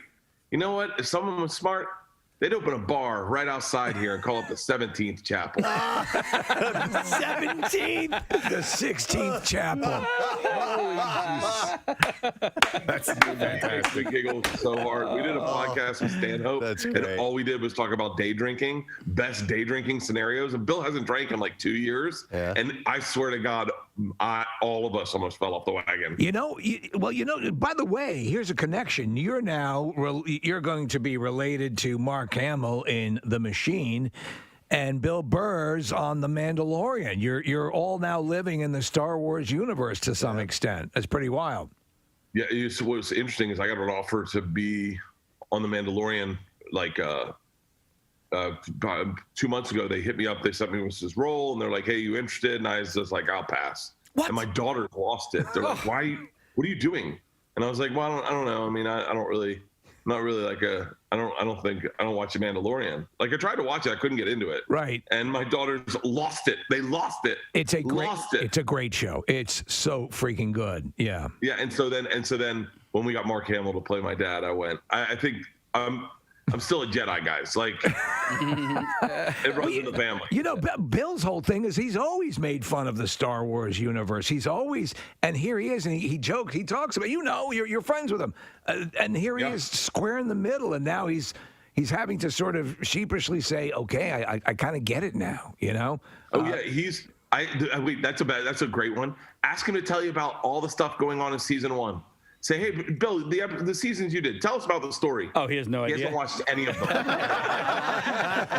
right, yeah, we'll get him on that. Bert, it was years ago. We had done this live broadcast. Basically, it was from like a trash company, right? So it's a place. They won an opportunity. They did a charity drive, and they won an opportunity for us to broadcast live. And Bill Burr came out, and we actually flew him out to this live broadcast in a helicopter. I don't know if he's going to remember that, but it was so funny because that was like the first taste of the real Bill Burr that I got, because we wanted to play this game called Crack Shot, right?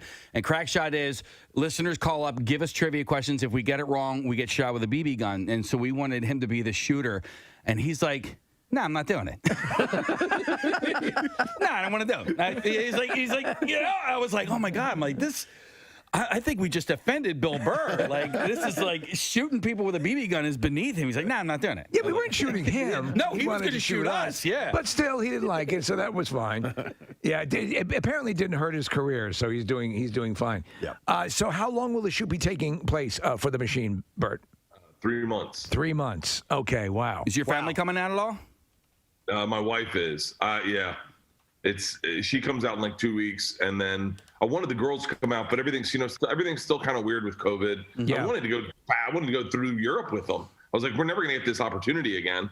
Does she get the Gulfstream 550 treatment too, or will she be flying? You're laughing. Lufthansa. Lufthansa. Yeah, there you go, Coach. Take the Lufa, honey. Should be flying standby. If you think about this, Bert, listen, this has been a traumatic, horrible year for the planet as far as, all the stuff that's been going on. But you have been on a career high. Yeah. You have been on fire. It started with your Netflix special, the Go Big show, the Cabin show. Every time you turn around, you got something out. Now you're in production on the machine. Have you had time to pause and process how things are going? In light of all that's not going right, you are the one shining beacon. I had a great 2020. I don't know what everyone was I mean, I wouldn't be surprised if Harvard Medical School actually called you to give a talk on how to properly set a bone in somebody's arm based on what you did for Tom Segura. Yeah, Tom blew out his knee and broke his arm. I had a great game that day. I don't know what he's talking about. Casey references all the time and just starts cracking up at you going over. Just because you didn't like the way his arm looked, you're like, you shouldn't your arm shouldn't be like that. Let me do that. And then you gave him a little tap, on the, hey, good job, buddy. Dude, sometimes I just think about it and I laugh. That was so funny. Yeah, I did a tour. I did 4 tours. I did the vet. I had a fun 2020, man. Everyone's complaining about it. It seems like 10 years ago that we were in the parking lot and you were doing the show. And but here we are. Yeah, but at least the general consensus and feeling is that we're moving out of this, which is good. The last thing that we did as a show collectively with listeners involved Bert at the Cardboard Classic. Yeah. I mean, that was a little more than a year ago at this point, but Bert was there for that, and then The crap at the fan, man. Yeah. Everything stopped. And then the Buccaneers won the Super Bowl. That's your team. This has been a really great year, man. Things are looking up and up. Wow. All right. Well, listen, man, it's exciting news, and this whole thing with Mark Hamill it's just the coolest. So It's unbelievable. We'll hope that that filming goes well and everything runs its course, and hopefully we'll be talking to you soon, man. But we appreciate you checking in all the way from Serbia this morning. Well, thank you guys. I love you guys. I really do. Thank you very much. Excellent. Yeah. All right. Talk We to love guys you. later. Bert Kreischer, guys. Thanks, man. Take care, bud. That's awesome. All right. So, Jesus. wow. So cool. He's living the life, dude. Now- He's living the life. And I hadn't thought about that until you pointed that out, Steve. Yeah. That the world has gone to hell and Bert Kreischer's is just on top of everything. The pinnacle of his career. Well, good for him. Hard to take an instrument That's been around for so give long. and give it a new sound. And that's what I think our next guest has done. And he comes loaded with accolades and is well vetted. Just a bit. In the world of jazz music. And I know that us being a rock station may not be familiar with him, which is why we want to have him on this morning. Turning on to something. Ladies and gentlemen, Mr. Antonio Sanchez. Yeah. Is here this morning. How are you, man? I'm good. Thanks for having me. Nice to meet you. My pleasure. It's wild. I'm nervous talking to you because we have two drum kits set up in here, and by the way, it's their idea that you and I play together, and we've done it a few times. We've had some pretty big names in the world of drums here. I've played against or with Mike Portnoy. I like that. Mike Portnoy, Questlove have done it, and but I'm not more intimidated in sitting down playing with you than either of those guys. Oh, don't worry. I'll go really easy. No, don't worry about it. I don't want to have a battle. I It's just want not to a drum jam off. with you. It's a jam. You, like me, I remember it was actually the look of drums themselves that first got my interest. I was like, what is that stuff? You know what I mean? Yeah, and it it's just gorgeous. seems so cool to me. Now it's a royal pain in the ass because you got to lug that crap around and put it together. As Antonio was getting set up, I'm like, one of the burdens of being a drummer is having to set up the drum kit. You have people that do that for you now, I would imagine. On occasion. On occasion. But yeah, so you learned from the world of rock. So you came up with that music, and then at some point, jazz had to have caught your ear. Exactly. Yeah, I mean, basically, I was into Copeland, Neil Peart, John Bonham. We've talked about this, Preston, that there's this impenetrable jazz wall that people they have a perception about it. And I love fusion jazz. I love Pat Metheny. I love and I love John Coltrane, and I love all the different. To talk about that improvisational thing, and people say, "Oh, it's too complex. I don't understand it." But I think in many ways it taps into that the artist expressing themselves in a way that. I think it can connect with you in a way that's maybe more profound than a lot of people think. Do you know what I'm saying? Because there seems to be this, a lot of people perceive it as, it's not my thing. But I think on a visceral level, you might find that it's a little bit more intense. Well, the thing is, I hate when jazz is too brainy. Yeah. And when there's no really a story telling, when jazz doesn't really tells a story, it becomes really boring, and it just becomes about people just kind of showing off. When you listen to fusion jazz and really intense, super duper fast swing and bebop and stuff like that, that the average ear.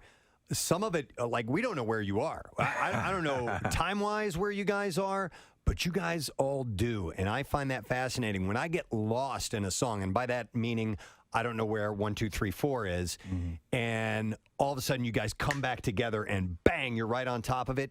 It fascinates me as a percussionist. I'm like, how the hell did they do that? It's so cool. I think anyone can appreciate that. But you can see how daunting that is to people who don't understand what you guys are doing, because it can sound like noise. Exactly. You know what I mean? But that's one of my main missions. And, Steve, you mentioned Pat Metheny. I've been playing with him for 18 years. So, one of the things I learned from him is to try to make things accessible. You don't have to be complicated for the sake of being complicated. And it's a lot about lyricism, about melody, and, about communicating something to the audience. If you're overly complicated just for the fact, just for the sake of communication.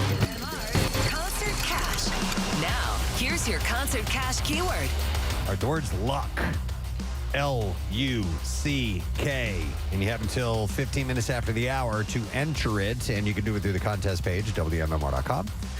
You can do it through the MMR app, or you can text it to the special contest short code number, which is 45911. One random entry wins $1,000 in this company-wide contest, and all MMR winners get 2 tickets to the MMRBQ Saturday, September 16th. Tickets are on sale now, and winners will get a call from Beasley. So make sure that you answer your phone. Contest rules are available at WMMR.com. And for MMRBQ details, text the word FINALLY 39333 for a link to the information. It is sponsored by Meineke. So let me give you that word again, luck. And keep in mind, this is the second to last time at 8 a.m. this week you're going to have your chance to win, because it's the final week of Concert Cash. I know. All right, we're going to take a look at traffic, see what's happening. Kathy, what's up so far this morning? Old Kennett Road in Newcastle County, Delaware, closed both directions between 52 Kennett Pike and Snuff Mill Road, and that's because of a downed tree and downed wires. We've got a disabled vehicle on the 30 bypass that's causing stop traffic between 340 and 322. Pennsylvania Turnpike westbound is slowing near Willow Grove. Schuylkill eastbound backing up now from the Blue Route into Belmont. Also from the Boulevard to the Vine, westbound side University to South Street, the Boulevard to Belmont, the Blue Route out to Gulf Mills, the Blue Route northbound jams 95, then Media Bypass southbound side from Norristown to the Schuylkill Expressway, and then from the Media Bypass to McDade Boulevard. 95 southbound heavy from Academy through to Bridge Street, the Betsy Ross Bridge into Girard, northbound side Chichester Avenue to the Commodore Barry Bridge, Bartram Avenue to Broad Street, and then the Betsy Ross Bridge to Cotman. New Jersey Turnpike northbound between 73 and Burlington Mount Holly, left lane construction set up. 42 north heavy lower landing road to 295. 55 northbound jams Deptford to the 42 freeway. This traffic report brought to you by Insperity, providing scalable HR solutions, access to better benefits, HR technology, and payroll for over 35 years. Insperity, HR that makes a difference. And that's your traffic on 93.3 WMMR. WMMR presents Preston and Steve's Bizarre File. Brought to you this morning by Mulch Works of Aston. They offer the highest quality mulch and topsoil. It's manufactured on-site, and they also have leaf compost, decorative stone, pavers, and more. Delivery or pickup for residential and commercial markets available. You can visit mulchthis.com for all of the details. An 8-year-old boy in Michigan who got lost while camping with his family spent 2 days fending for himself before rescuers found him on Monday. Nanti Niemi went missing in the Porcupine Mountains Wilderness State Park of Michigan's Upper Peninsula. Porcupine. On Saturday afternoon, and the boy went off to collect firewood, but he did not return to his family's campsite, prompting them to call police. Police mobilized a search and rescue party of more than 150 people, as well as canine units and aviation to search roughly 40 square mile He was area. able, Preston, to live on the beans he'd put in his flashlight. Oh, that's an old standard survival technique. It's a Brady Bunch trick. But they did it on foot and from the area. From the air. On Monday afternoon, a search volunteer located Niemi cuddled under a log about 2 miles away from the campsite. He had braved the elements by taking shelter under a log where he was ultimately found, and he's in good health and reunited with his family. It's amazing. According to a statement, yeah. Many had asked how the second grader survived in the woods where temperatures were in the 30s and 40s. A lieutenant said that the boy told them that he covered up with branches and leaves for warmth and also blanketed the log he was under. That's pretty resourceful. Totally. He didn't have any food, but he ate clean snow for hydration. That's a smart kid, man. And he built a car out of berries. Wow. Yeah. Officials also said the boy had walked a trail until it dead ended, at which point he decided the best thing he could do was to stop and wait. The volunteers who found him also offered to carry him out of the woods, but Niemi told the guys who found him that he wanted to walk on his own, so he did. Sheldon, I think that human boy is lost. So hang on a second. Let me find another story. It was a little bit further in, but it's similar, and Steve berries are involved in this one. I'm the Nostradamus of this show. A 73-year-old Tasmanian woman who spent 2 freezing nights, just like this kid, trapped alone in a blackberry bush on the side of a road after leaving her crashed car is, quote, a very tough lady, according to her rescuers. You can't eat blackberries, can you, on a Sure you wild can. bush Absolutely. like that? Yeah, we used to, when I lived in South Carolina, they grew all over the place. We used to go pick them and eat them all What are the time. berries you can't eat that look like blackberries? That I don't know. Okay. So after a weekend that featured some of the coldest nights in Tasmania in recent Sheldon, weeks. I think there's a woman inside that bush. Tasmania Fire Service Leave me alone. Officer Brendan Burridge made the discovery while driving in the state's Central Highlands.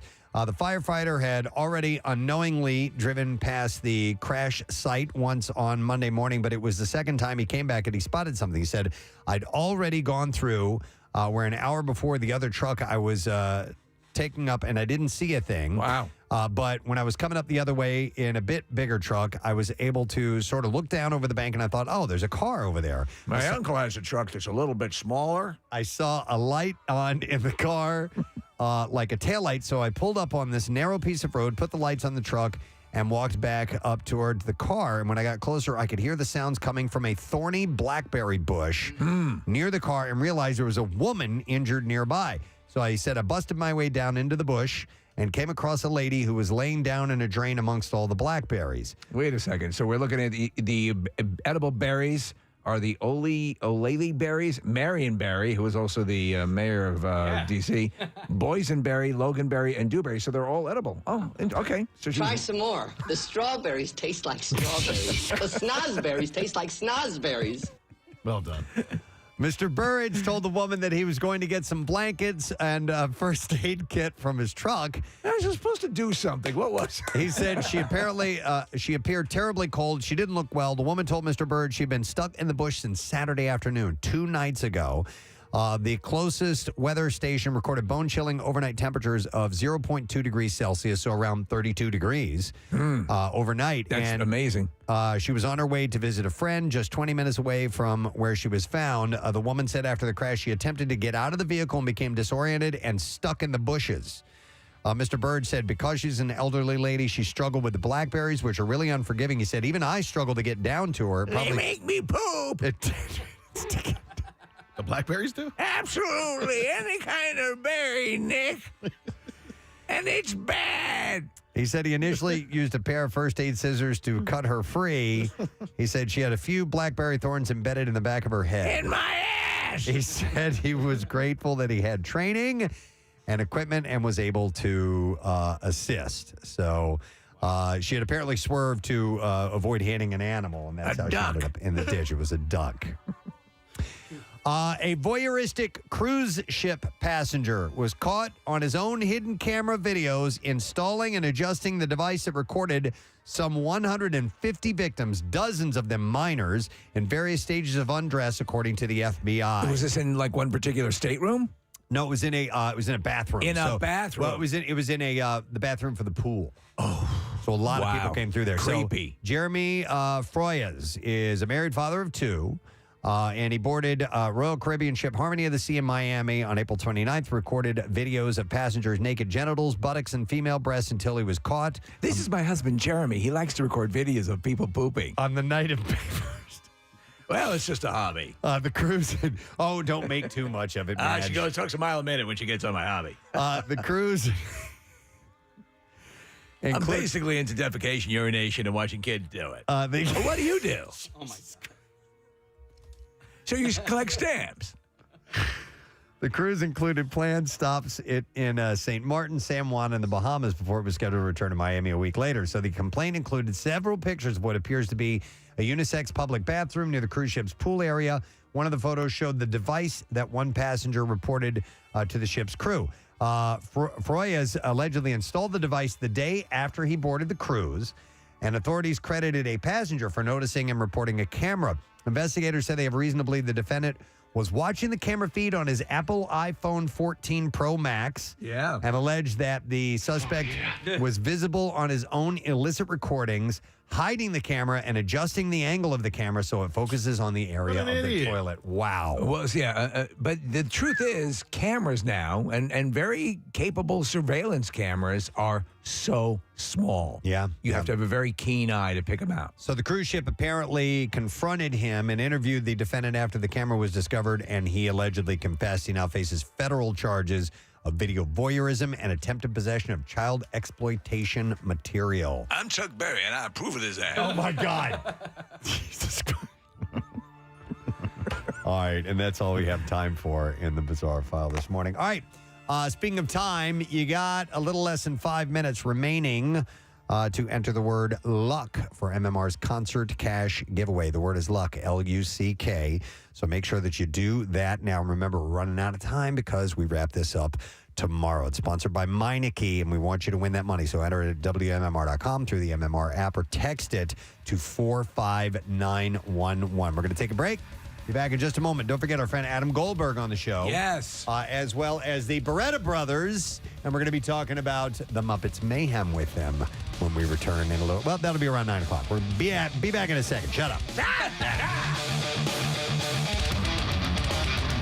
Preston and Steve on 93.3 WMMR. Is your phone an Apple? And here is that he uses all of the voices of the drum kit that are available and ones that you may not have heard before. And I'm talking about hitting the rims, hitting the shells, playing with your fingers, hands, and so on and so forth, and incorporating all that stuff. And going back to Stuart Copeland, is your affinity for rim knocks, does some of that come back from listening to Stuart growing up? Oh, absolutely. Okay. Yeah. He was the man for that. And then when I started playing Latin jazz, there's tons of that. Okay.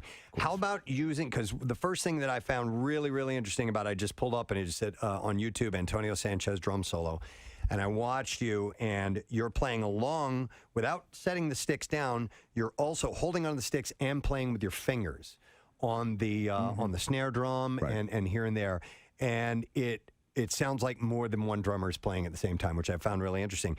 Is that a technique you just kind of stumbled across and decided to expand on, or did you get some influence from that? Well, I studied quite a bit of percussion when I was at Berkeley as well, like congas and bongos and stuff like that, instruments that you play with your hands. And I just started incorporating it little by little as I was holding the sticks. And a lot of things as well I stumbled upon. So this week, or last week even, when I knew you were coming in, I'm like, well, I better practice. 'Cause I'm going to play with Antonio Sanchez. And I sat down to play a couple times, and I was just like, this is a waste of time. I'm just going to wait till he comes in here, and I will just do what I can. He was in here early, by the way, before the show, banging away and trying to get up to speed. But, but it is what it is. It's all good. But when someone is, when you were really into it, how much were you practicing a day? It had to have been a lot.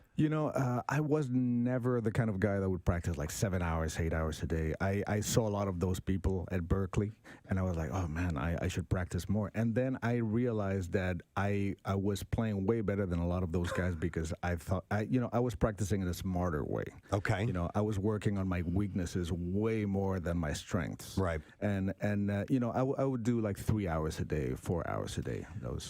What would you say to people who, because I tried really, really hard. I hunkered down, I practiced, I worked on it for hours at a time. But there is a thing as natural ability versus effort. Yeah. And you can work as hard as you can, but sometimes, listen, otherwise everybody would be hitting a home run every single time out of the park if they could do it. Right. There's some people that have more of an ability. If you find yourself plateauing technique-wise, ability-wise, and it frustrates you, is there anything that you would give as advice to people as to, don't give up? To me, the most important thing, I always say that a technique without concept is like giving a machine gun to a kid. Okay. It's a very powerful weapon that if you don't know how to use it, you're just going to injure other people around you, with your lack of musicality. Yeah. So to me, it's always go back to the music. What is musical? Sometimes you hear this term, oh, he's such a musical drummer. Yeah. What does that mean? That he plays with taste. You never say, oh, he's such a musical piano player. Right. Because it's understood that musicians play music. And a lot of times drummers are not musicians. There's just drummers that bang away at the instrument. You and I are going to play together. Okay. Here's what I'd like to do. We jam a little bit. All right. And then I want you to show me something stupid. So, or something awesome, because we got to get a taste of. All right, so sounds good. Sashay on over there. Preston's ambling on over, and Antonio's getting in place. And we have two drum kits here, side by side. Hey. I am so nervous. I'm shaking a little bit. Antonio, do you know how to play Wipeout? Can you play Wipeout? Stop it. I never did, but we can. Why don't you want to like trade 8? I'll start a beat and we can trade 8 on a little soloing or something like that. Yeah, sounds good. All right, who's going to start first so we know? Well, we'll start together. All right. Oh, you start. Oh, okay. Well, you know what? Here's the deal. I'll play a rhythm, and Antonio will sync up with me, because he may start playing something I can't play. Yeah. So let me start. That's probably inevitable. Okay. Yeah. So and then at some point I'll do like a little 8-beat riff, and then he'll do it, and we'll figure it out, right? Yeah. All right. You'll figure it out. All right. I don't know what to do.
Awesome. I'm sorry, I have to say, man, come on, what are you talking about? You sound great.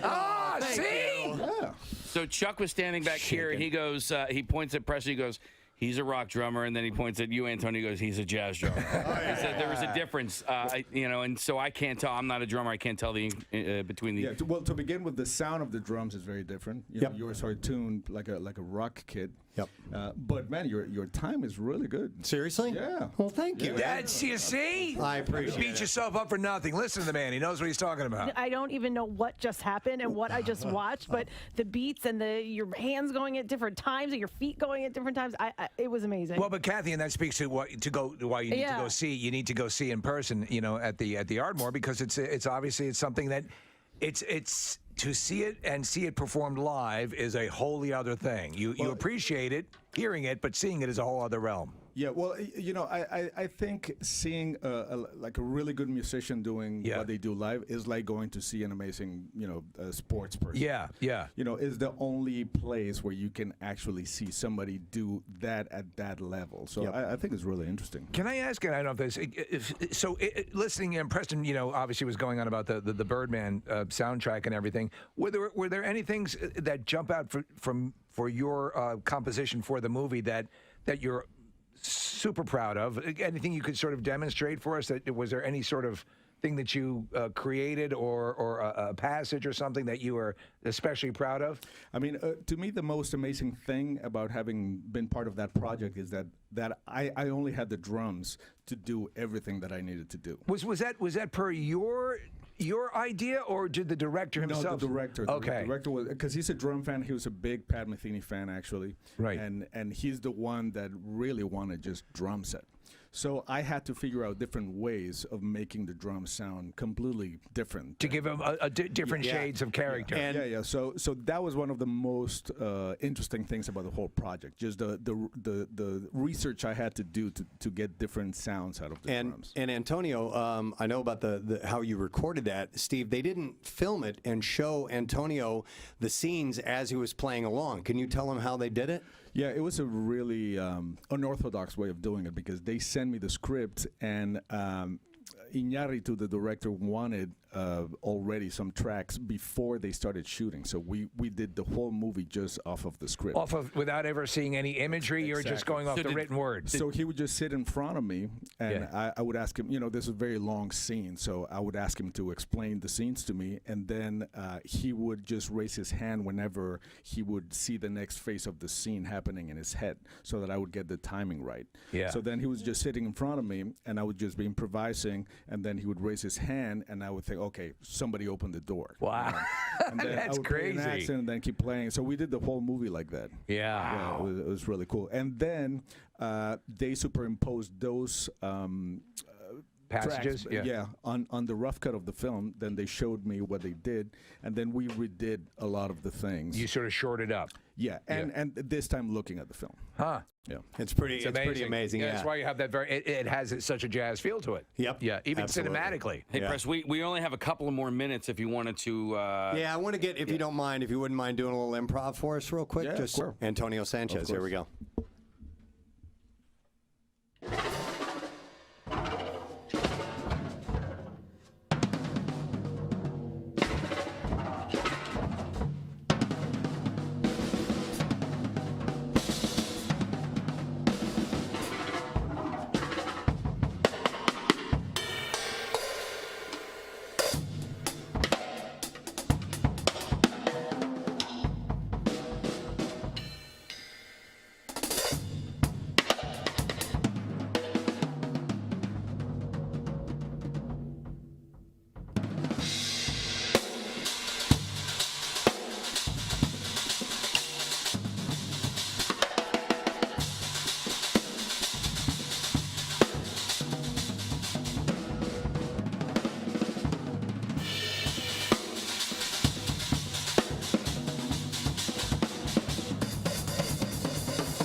Oh, my God. Holy hell! That's freaking amazing. Oh, my God. I'm telling you. This guy brings out voices of the drums you've never heard before. That squeaking at the end there. I thought something had fallen because he was kind of reaching down, but you went underneath the drum? He was playing with the snares. Yeah, and also hitting not only the hi-hat with the edges of the sticks, but the snare drum with the butt of the sticks at the same time. Playing the whole drum. That's massively impressive. Oh, my God. Unbelievable. Thanks for having me. You kidding me? It's an honor of mine. Thank you so much for being pleasure, here. man. Thank Ladies you. and gentlemen, Antonio Sanchez. Thanks for being here, Antonio. Thank you. Thanks for having me, guys. And this, and then the next thing. Okay, what is the next thing? The next thing is there's another Philadelphia legend. I don't see the phone line. He's zooming. Yeah, we're zooming. Oh my God! All right, real quick, you have about 3 minutes left to enter the word flowers for the money clip. So you got to do that now. Flowers. And that we will get a winner a little bit of $500. WMMR. All right, thank you, Kathy. So we have some prizes to give away. So we thought maybe a contest might be something to do. And I don't know if you know it, but today is the 11th of May. So may the 11th be with you. You're going to probably realize this was pieced together in the last second. Maybe. But I love the concept because I don't think any one date in May should get all the attention. Agreed. Thank you. It doesn't seem fair. Casey jokingly said, may the 11th be with you. I'm like, there might be something there. So I have pieced together a series of trivia questions that all revolve around the number 11. And you said it was actually pretty enlightening putting them together. You didn't realize what a dazzling number 11 is. It is quite dazzling. It's 2 ones. It is. Yeah. Next to each other. And there are a lot of interesting facts about the number 11 and where 11 falls in history. Just to go along with this. 215-263 WMMR. Marissa, could you do me a favor and see if there was a Schoolhouse Rock that had to do with the number 11? I believe there was. 11 is a magic number. No, that was 3. I have 11 songs. This is 11-11. 11-11. But I can't remember what that one Schoolhouse Rock was. Man and a woman had 9 children. I have an 11 story. If we're looking to kill time at some point. All right. Well, we know who our favorite 11. Well, it might be a question, so I don't want to bring it up. Don't spoil put out any any of these. crazy random 11 stuff. So let's get some callers on the line. I'll ask you a trivia question about the number 11. If you get it right, then we've got a series of very cool prizes to give away. Nick, is your 11 a spoiler? Or may it be okay? So I went to Bucknell University, and we had this little cafe called the Bison Cafe. And when you would order at the Bison Cafe, you would get a number, and they would bring out the food for you. And so your number, Steve would order a burger, and it would be, all right, your number is 933, and then you would go in and you pick it up, right? And this, so my friend Dave and I are sitting in the cafe waiting for our orders to be picked up, and the guy gets on the little PA, and he says, order number 1111, your order is ready. And nobody came and picked it up. And about 5 minutes later, he gets on the microphone again, and he says, order number 1111, your order is ready. And still nobody came and picked it up. And about 5 minutes after that, the guy gets on the microphone and he goes, if you don't come and pick up your food, I'm just going to say this over and over. And then he goes, 1111, 1111, 1111, 1111, 1111. And he did it nonstop without breaking a beat for a good, I don't know, 90 seconds. Over and over and over. It was, and so Dave and I just sat there and laughed our asses off. And it was just a little moment in time that I will never forget. You'll never forget. 11. Did anybody ever pick up their food? No. And he ordered a bison burger and he never got it. A bison burger. I know. At that point, I would have gone up and just claimed I was 11. You know? Yeah. At that point. All right. 1111. That's my 11 story. All right. That's his first question. Well, let's go to the phones and try this out and see if we can get some answers about the number 11. 215-263 WMMR is the number, and we'll try this out. I'm going to go to Ashley first and foremost. Hi there, Ashley. Hi, good morning. Good morning. All right, Ashley, this is all about the number of 11, so I'm going to throw a question to you. You ready? Yep. Okay, we'll start with this one. I think it's pretty easy, but you never know. Apollo 11 was the first manned space mission to do what? Go to the moon. Go to the moon, land on the moon. We'll take it. Yes, absolutely. Yeah! That was a nail biter. Ashley, hang on. Here's what we have for you. Ashley, we have a pair of tickets to see Sam Morril, the Class Act Tour. That's going to be this Saturday, May 13th at the Miller Theater, which is formerly the Merriam Theater. Tickets are still available at kimmelculturalcampus.org. I would like to suggest something that has to do with the lunar missions. My dad and I are currently watching this. It's on HBO Max, and it was produced by Tom Hanks, and it is called From the Earth to the Moon. It's excellent. It is brilliant. It is 12 episodes. They're each an hour long, and each episode takes a different facet of the moon programs, whether it be a mission or it's about the geological, things they needed to learn, or about the media's role in it, or about the engineers, or just about the lunar module. It is fantastic, and I'm so happy that we're watching it. It is great. I've never seen it before. Seen it a couple of times. All right, let's go next to Tom. Hi, Tom. Good morning. Gadzooks, guys. Gadzooks to you. All right, Tom, here's your question about the number 11. What New York monument stands on an 11-pointed star? 11. I don't even know. Think about it. What really big New York... Statue of Liberty? Yeah! You knew it! How about that? Right, good job, Tom. That is correct. Hang on the line. Here's what we have for you. All right, we got Dungeons and Dragons Honor Among Thieves on digital. Chris Pine and Michelle Rodriguez starring this hilarious and action-packed adventure where a band of unlikely heroes must undertake an epic heist to retrieve a lost relic. You can buy or rent it on digital today, rated PG-13 from Paramount Pictures. And it's Preston approved. Yes, definitely.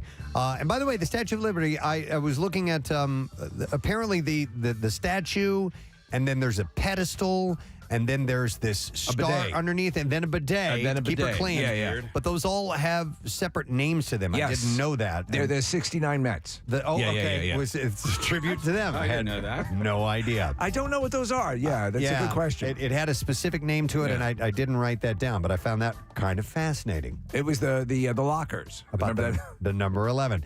All right, we will go next to Bill. Hi, Bill. Good morning. Hey, good morning, guys. All right, mate. Is an onion. Abba peppers and onions. Yes, thank you. I'm sorry I stepped on that. That was a good one, brother. All right, so here is the question that I have for you, Bill. Let's see if you can get it right. 11 is the card of strength and justice in what kind of psychic card deck? Oh, my God.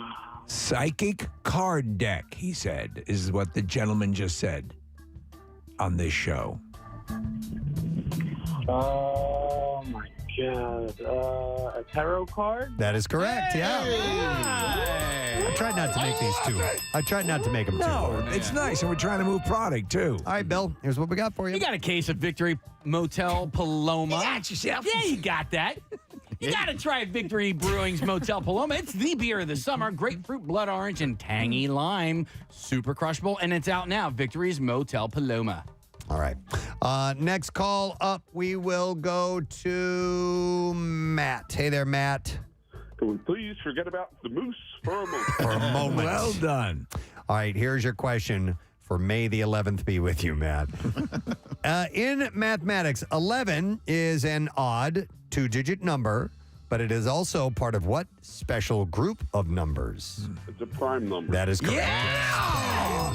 You're correct. We got some winners today. And I had to do some correction on this because I had pulled up a listing of interesting facts about the number 11, and it said that 11 was the smallest prime number, which is not true. That's untrue. It's ridiculous. 2 is the smallest prime. Isn't one a prime? One is a...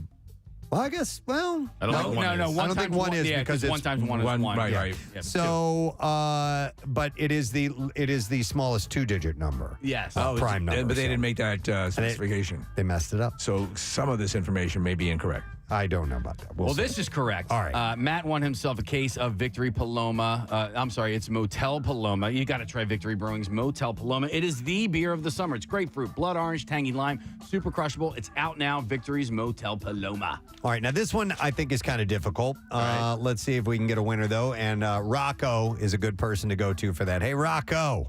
Hey, good morning. Morning, bud. All right. So here's your question about the number 11.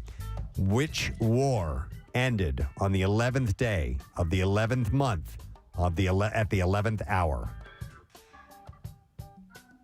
The war in 1911. That is incorrect. Oh, man. Good guess. Why not? No, that is Just for the not hell it. of it. All right, we'll go to Kevin. See if Kevin can get it. Yo, Kev. Yes, sir. Sorry to call you guys from the toilet. That's a first. Yeah. That's fine. Do Can you what flush? you got to do, Kev. All right, the question is, what war ended on the 11th day of the 11th month at the 11th hour? That would be World War One. Very well done, sir. Are you mid-poop right now? Flush for us. Steve wants to hear a flush. For answer all my best questions. Are you don't get your prize until you flush the toilet. All right, let me go run to the bathroom then. Oh, you lied to Hang on, Kevin. It's all good. Kevin, even though he's a liar, we're going to give him our final pair of tickets to see Samarillo, the Class Act Tour. That's going to be this Saturday at the Miller Theater, formerly the Merriam Theater, and tickets are on sale and available right now at kimmelculturalcampus.org. All right, we will go next to Jim.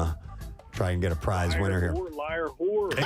And you know it. Liar whore. That was Kevin, the liar whore. He knows it. Liar whore, and you know it. All right. So, Jim, here's your question about the number 11. What massive country has 11 time zones? 11 time zones? Yeah. 11 time zones. What massive All right. country? I'm going to have to say China. That is incorrect. Oh, man. Sorry about that, bud. Liar whore, and you know it. We'll go to Chris. Hey, Chris.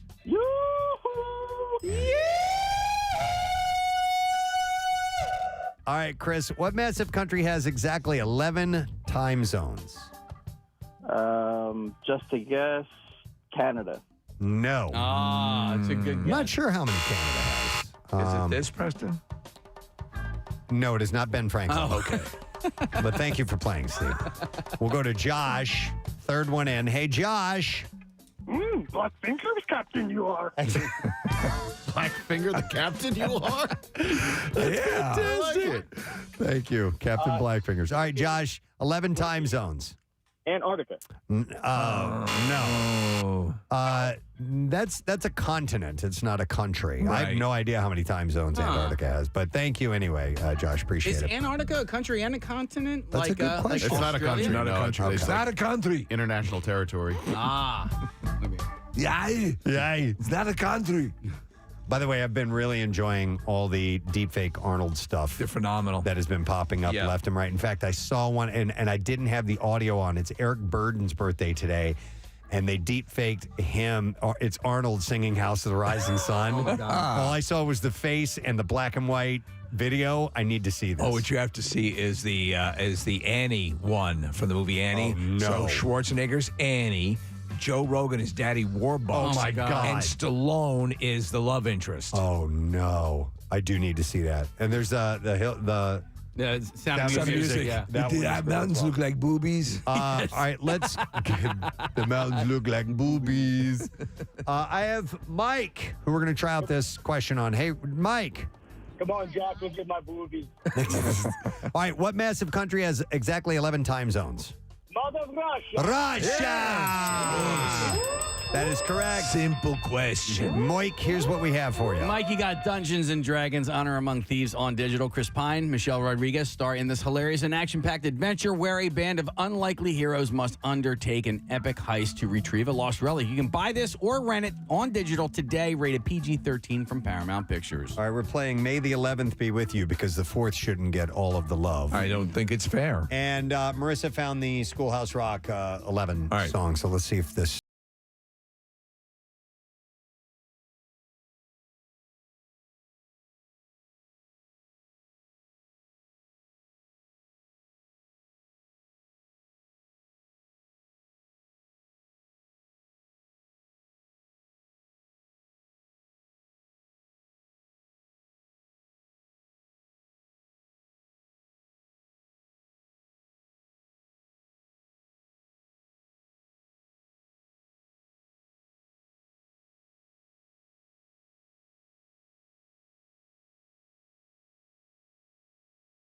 All right, let's go to our next caller. It is Mark.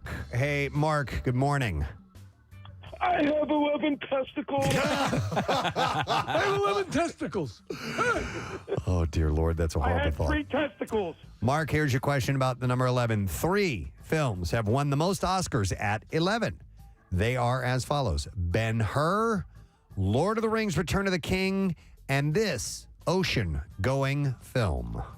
Ocean's 11. Oh my God! It is not Ocean's 11, but good that's guess, a good though. guess. Poor Sorry, guy. man. He was right there. I like the effort. I didn't even think of that. All right, let's go to John next. Hey, John.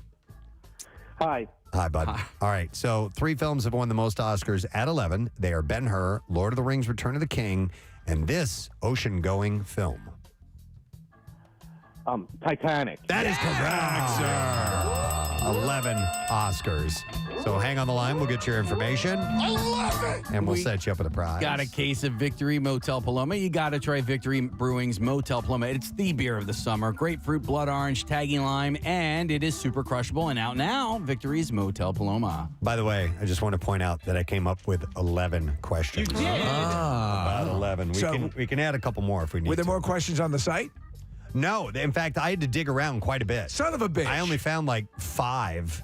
And then I was like, okay, well, What's happening to the I internet? need more than that. And so I dug around. I found some other interesting 11s. Good for you. I mean, that's cool. So let me go next to Joe to try this out. Joe, good morning, sir.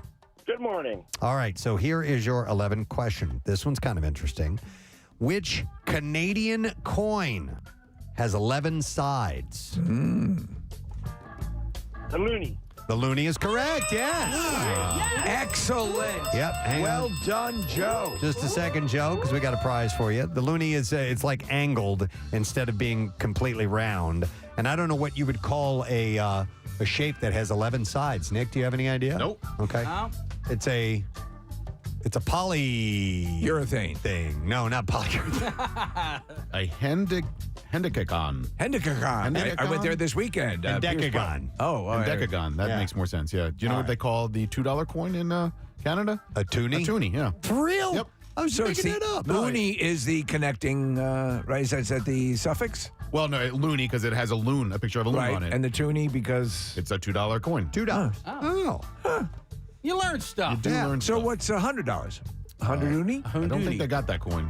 All right, what do we have for our winner, Joe? Joe, we are giving you our final case of Victory Motel Paloma. You got to try Victory Brewing's Motel Paloma. It's the beer of the summer. It's grapefruit, blood orange, and tangy lime. Super crushable. And out now, Victory Joe, Motel I love you. Paloma. I thought it was so wild. Speaking of loons, that story we had in the Bizarre File the other day, that of loons that were falling out of the sky. Yes. And that they don't have the ability to walk on land. We saw footage of them sort of stumbling along. Yeah. And they were actually asking people to go down and help them. Yeah, so it's crazy, Norman. He couldn't believe it. All right, so here's we have Arnold singing "House of the Rising Sun." All right, hang on, here we go. There is a house in New Orleans. They call the rising sun. Best impression. A ruin of many a poor boy. In God, I know I won.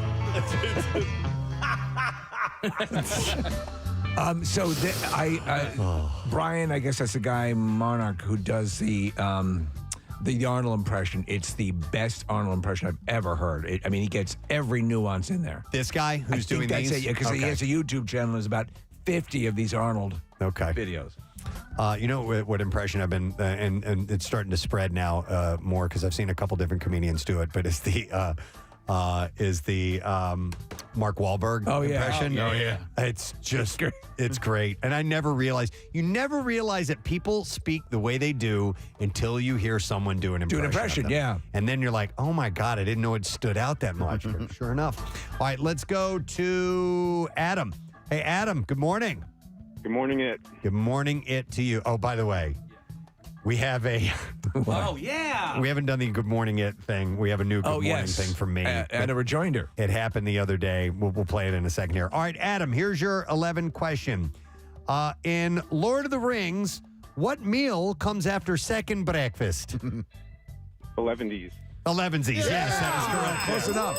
Hang on just a second.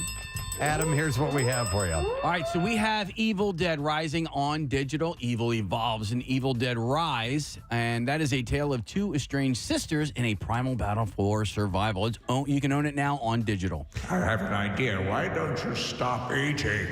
So we had boxer Michael Spinks in here earlier this week, and before the interview even started, we spoke to him briefly off air, and I knew that he was going to be a man of few words. Yes. And so I was thinking about that, and because that makes for a difficult interview. Yeah. When you have somebody who's not a talker. And so when I was getting ready to introduce him, I was kind of distracted by thinking, oh, great, this is going to be a tough interview. And I realized I said this, and nobody picked up on it. Somebody did email me about it. And this is how I greeted him when we started the interview. Good morning to see you. Good morning to see you. By the way, we picked up on it, but you were having a rough day that morning, so we just didn't say anything. All right. And technically, it is still a compliment to say it is a good morning to see you. Good morning to see you, Michael. So, You can hear at the end, you realize. Michael, what did I just say? Oh, my God. Now we're going to start an interview with someone who doesn't talk. Yeah. So maybe the response to good morning it is good morning to see you. Good morning, it. Good morning to see you. Oh my God, we're so stupid. We are creating our own language, Seriously. and then one we will teach to Michael Spinks. So the next time he comes in here, we'll have more to talk. He's a very nice gentleman, but sparse communication. So if you do say good morning it, I will try my best to remember to respond with good morning to see you. All right? So just want to lay that out there. All right. Couple more questions concerning the number 11, because it's May the 11th be with you. Sorry, Casey, what was that? I can't. Okay. It's on the same channel. All right, let me go to John. I have John on the line. Hey, John, good morning. What's up, Preston? Yo, buddy. All right, John, here's your question. I find this to be one of the easiest ones on the list. In what movie do we find amps that go to 11? This is Spinal Tap. That is correct. Yes, In fact, he gave the full title. I appreciate that. All right, John, here's what we have for you. We have Dungeons and Dragons Honor Among Thieves on digital. Chris Pine, Michelle Rodriguez star in this hilarious and action-packed adventure where a band of unlikely heroes must undertake an epic heist to retrieve a lost relic. You can buy it or rent it on digital today, rated PG-13 from Paramount Pictures. All right, and then the last question that I have. The last question. When I had initially searched for 11s, I typed in the words famous 11s.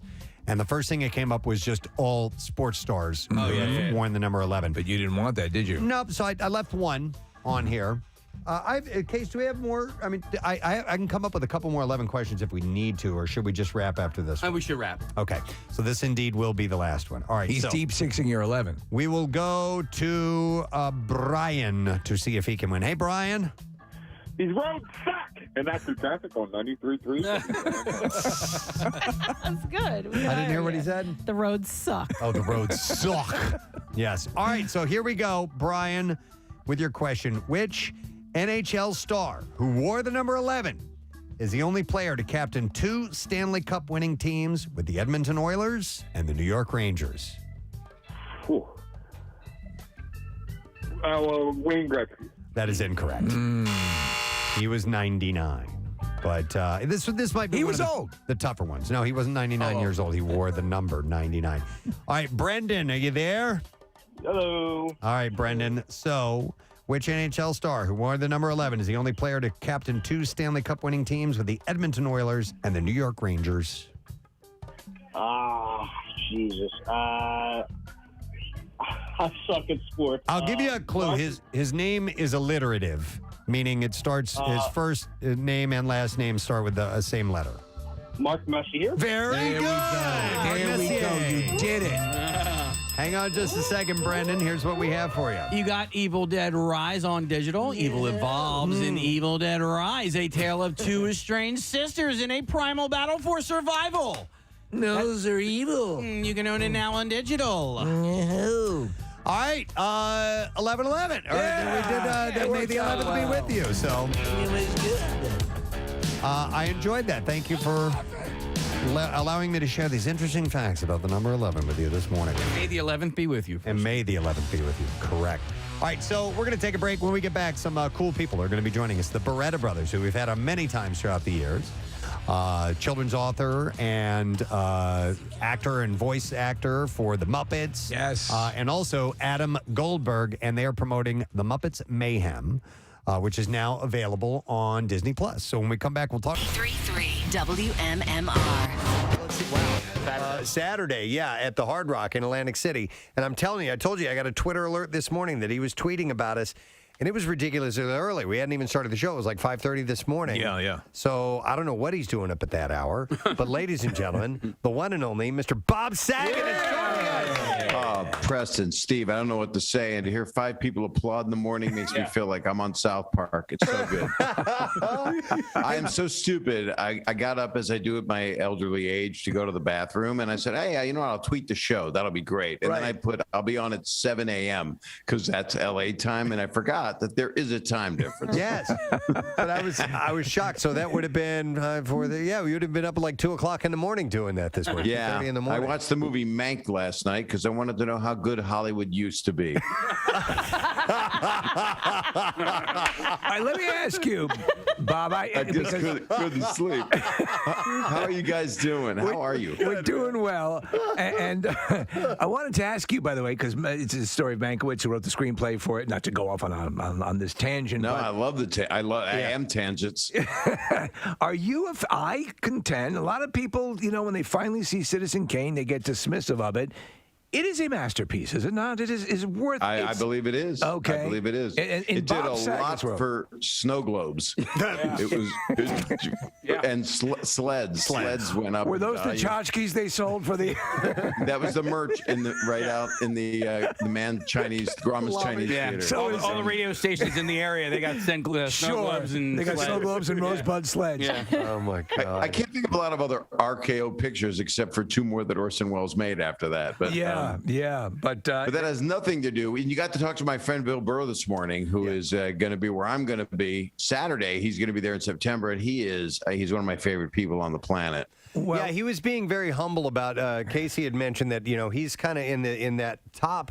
Chappelle range. Upper echelon of he's Bob in the Saget ethos. range. Yeah, but he doesn't. I would put him higher than me, and he would also.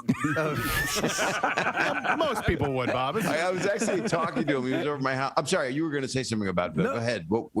Just how great he is. Yeah, no, I was just going to say, he won't.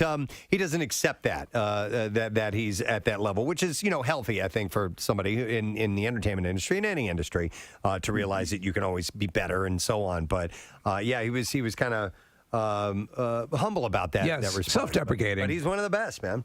He is one of the best, and I was there. I was on before at the Twitter Center in Camden when he had that Opie and Anthony virus set. Oh, that it's people legendary. booed. Yeah. I was standing backstage. I was standing next to Jeff Wills, the head of Live Nation Comedy. I was under the monitor and watching it. I'm going, this is going great. And I said, this is amazing. This is exactly what I would do if I was going to get booed. But I had a sweet spot in the show, like right in the middle. Yeah. So by then they got tired of booing people. It was kind of what we call herds now. It wasn't a herd, it was just booers.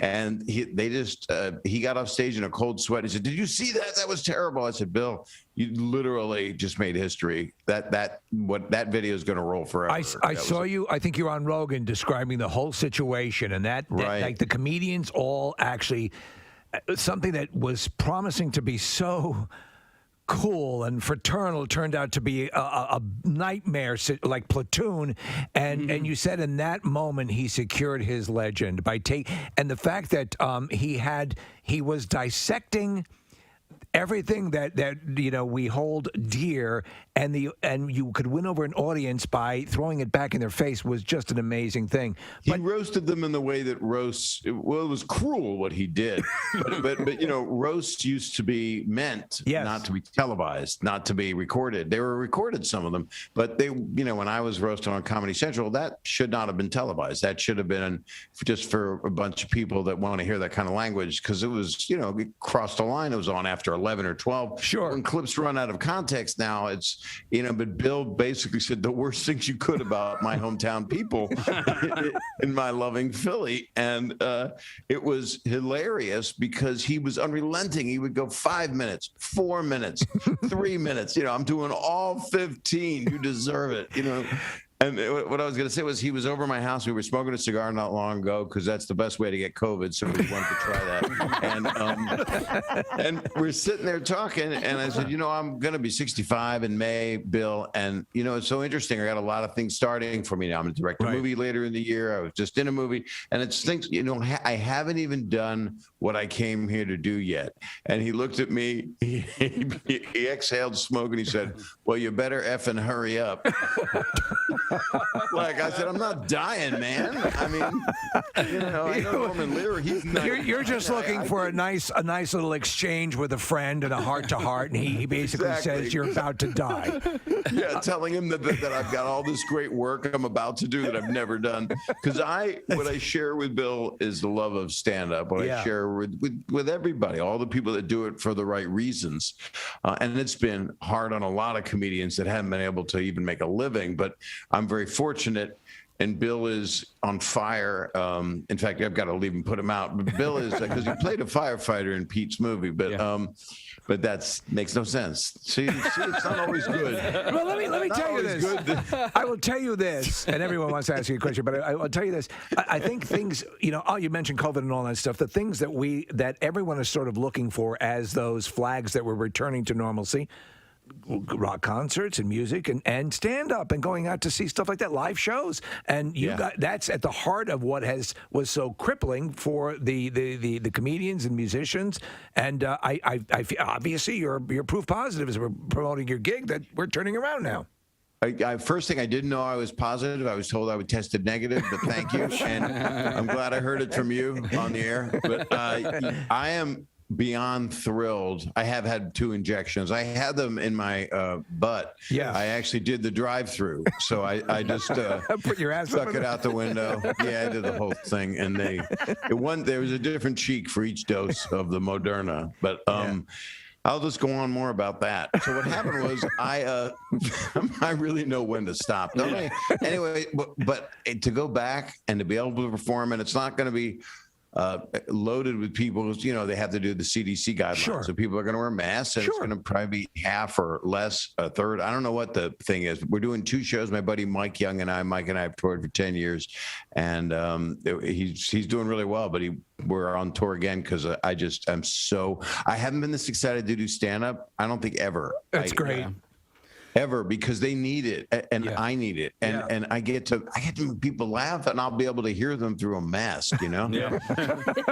So, Bob, in the world of social media, when you're posting on Twitter and Instagram, and you're posting these photos, you always have to be aware of what's going on in the background because people like to zoom in and you left the toilet dispenser out and or whatever. But now you're doing these Zoom interviews, and clearly you've given your background a lot of thought as well, and we've been doing this with other Zoom interviews. Right. So I'm noticing the stuff that is neatly placed on the desk behind you, and I'm wondering if over your right shoulder, is that a Batmobile? I can't really figure out what's going on all the way. It looks like one, but yes, you know what? I think it is. It is. Yes, it is. Oh. I would go get it, but I'm wired to the computer. So, so Steve, if I leave, I drag the whole damn setup off the thing. But on the other shoulder is Rodney Dangerfield, a gold. That is an award from the UCLA Brain Society. Not society. It's not a society of brain people. It's the secret brain club. They're like the aliens from Mars Attacks. Exactly. It's Mars Attack people. But it's actually was given to me by the people that run the brain ward in the brain center at which is redundant because the brain. Anyway, you're right. You were right earlier. Tangents are not a good thing. I really should have listened when we started. But that was awarded to me by Joan Dangerfield, his widow, and a friend of mine, Joe Gray, at a big event. And he was a good friend. I officiated his funeral, and he started me out on the Young Comedian special when I was like 25, 24. I remember. Yeah. Bob, don't you have another piece of memorabilia from Rodney in your collection? Something I do. It's in the other room. There's a study behind here, and I've got Rodney's pot pipe, and that came out on the Bill Burr, Bert Kreischer podcast, and I've got a box that he kept all of his pot in and his actual pot pipe. And I'm afraid I got high just looking at it. Well, a lot of people don't know that he was a very active pot smoker, and that was his thing. And he was, you know, I wonder now, Bob, with the strains and the potency levels, how do you think he would have held up against the current crop and strains? I don't think he would have needed the brain surgery. I think literally he could have gone out a little more peaceful, because it was elective brain surgery because it was something that was going to happen to him. All right. And I'm not big on elective brain surgery, just me personally, because that's why I stopped practicing brain surgery. But he was like, man, I'll tell you, I'll smoke pot every day. I don't care who knows it. They're going to put it on my epitaph. And I'm like, I don't think you want that on your tombstone. But actually on his tombstone it says, "There goes the neighborhood," because he's next to like Billy Wilder and Dean Martin and stuff. That's sensational. I wanted to just bring up something, because you were mentioning directing and getting onto some projects you're doing. Dirty Work was on the other night, and that you directed that, and Norm Macdonald is in it. Yep. And to me, that, and I know a lot of people feel this way, that is a cult status level movie. Do you ever get a chance? I want to marry you. I want to marry you. I am married. My wife's out of town, but if she comes back on Sunday, if we can get married right after I do the Hard Rock Saturday. It's just Norm Macdonald to me is just one of the greats, and I hold you in that rare status as well as far as what you do, but the union of you two, and it's so wrong in all the right ways. Well, it's really nice to hear you say that, and I will have something I'll be able to say in the months ahead that is damn exciting if you love that movie. All right. And it's not a flip book. You know? No, I would not be as excited. We're coming out with a Viewmaster from Dirty Work. I used to love Viewmasters. It is something that if we're doing what we're planning to do with who we're planning to do it with, it's going to be one of your favorite things that you've seen in a long time. So awesome. It's been a couple years in the making, but it would.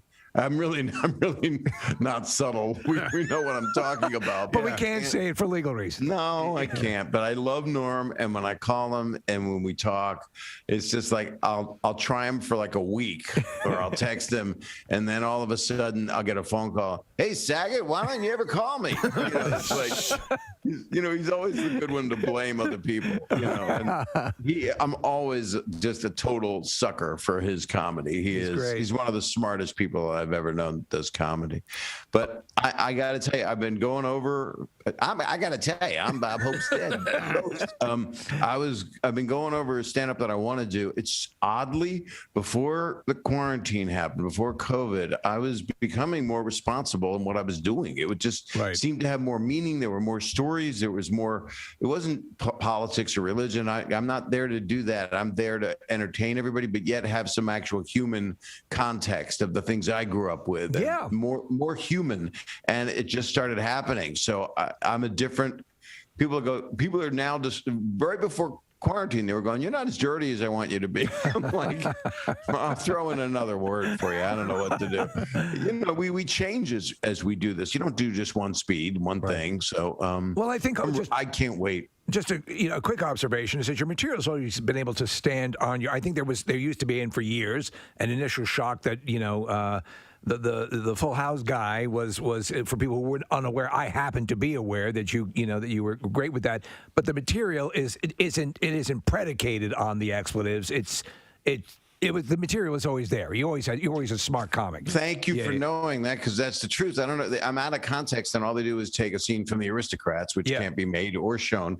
But you guys started my career. Not you personally, but WMMR. Yeah. I won a radio contest when I was 17 years old. Yeah. And WMMR gave me $500. I don't know if I've talked about it on your show before. Have, yeah. Well, here it is again. Was that at Stephen Starr's Comedy Club? Club or? Actually, that's where I really started. But before that, it was a place called Grandma Minnie's, and you guys were teenagers, and I was. No, you were babies. I was a teenager. I was 17. I sang a song about bondage, and then people go, "How did the Full House dad get weird?" I don't know. When he was 17, he sang a song about bondage. So I mean, Steven Starr did a lot for my career. I was playing at a club at 3rd and Bainbridge that he owned. Okay, but I love Philly. Go ahead. Sorry. Yeah, no, I wanted to ask you about Are you going to conduct an orchestra?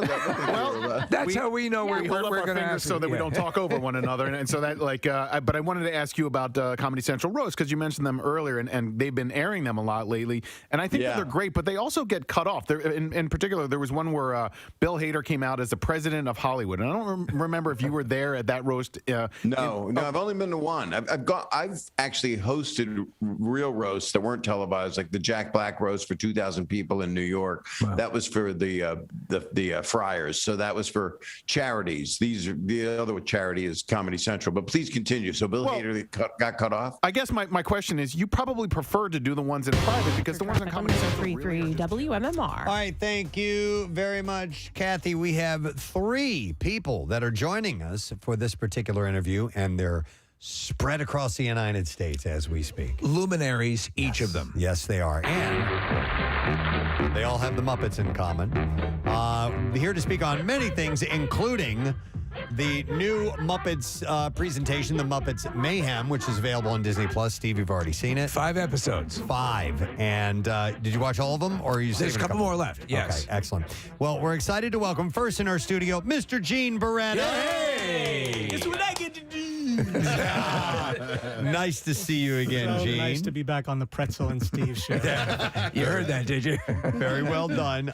Gene, a children's book author, and actually brought in, is this your newest book? Yeah. The one that you brought, it's called Starring Steven Spielberg. Yeah. And it's essentially Spielberg's life story. This stuff is great. It's beautifully illustrated. Craig Orbach is the illustrator, but Gene is the story writer. And this is a really cool book. I love this. Thank you. It's been doing well. Excellent. And along with Gene, but joining us elsewhere in the country, we would like to welcome, and we've had him on the show a number of times, Bill Barretta. Oh, well, thank you. Thank you. Nice to have you on, Bill, the voice of many characters from the Muppets, including Dr. Teeth. Yes.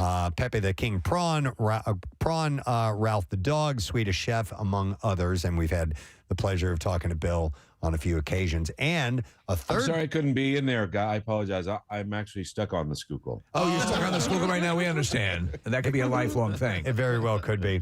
And also joining us, he is one of the show's creators and executive producers, along with many other things, including the Goldbergs. Please welcome Adam Goldberg. Hey. Thank you for having me. Nice to have you on again, Adam. Your mom was busy, so we got you instead. She's the real star. How is mom doing? Man, did we love talking to her. She is on Cameo. That's if you want to overpay to have a Jewish mom ramble at you. Dude, that's perfect. That's exactly what she should be doing. That's amazing. Oh my God. Cameo. Yeah, of course. Yeah, well, it makes perfect sense. I'll start the interview right off by saying I believe this is the best iteration of the Muppets since the original Jim Henson Muppet shows. Oh, man. Yeah. Thank you. I was surprised, guys, that first off, you love them anyway, but you say sometimes, will it be a case of, well, it's just the nostalgia and then that'll wear out. This show has heart. And and it's really well done. And I found myself laughing out loud a number of times. And, so well done. Was the original thought to do it as a movie and then you switched to TV series? What was the initial genesis of this? Take it, Bill. Oh, no, actually, it's actually a really interesting story because we had done a concert at Outside Lands back in 2016 with the band. We actually played a 25-minute set live in what turned out to be about 30,000 people. Wow. And just couldn't believe the people that showed up to come and see this. There was other bands playing, but they all came to our stage. And I just thought at the time, wow, this is amazing. Maybe we should take them on tour. And then I thought maybe we should do a show about them on tour. So I pitched it to the Muppet Studios at that time. And it was a fun idea, and we were talking about it. And then the heads of the department changed over, and I pitched it again, and we're talking about it. This is like in 2019, and what I didn't know was that Adam and his longtime friend and collaborator Jeff Yorks, who was also co-creator with us on the show, were working on Electric Mayhem idea for a show. And so the Muppet Studios thankfully put the three of us together, and their idea was to do an album. They had never done, the band had never done an album before, their first album, which was a great way in.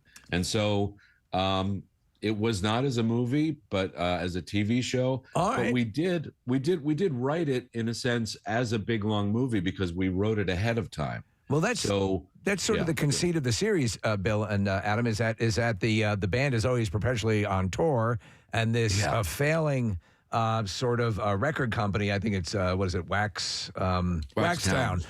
Records. There's a young up and comer, and she realizes that they're still owed an album from the band and gets in touch with them, and so begins the journey. And speaking of music, which figures prominently in the series, and great song selections, there's obviously there's songs that we know that are being covered in originals, but I saw on the list of credits Michael Giacchino and Mick Giacchino, and what sway does Michael Giacchino have over this? It's really funny. We just had this amazing team because the Electric Mayhem, obviously it's a band, so the show's going to be really musical. So we just had an amazing team, and everyone you generally with Muppets go to wants to be involved.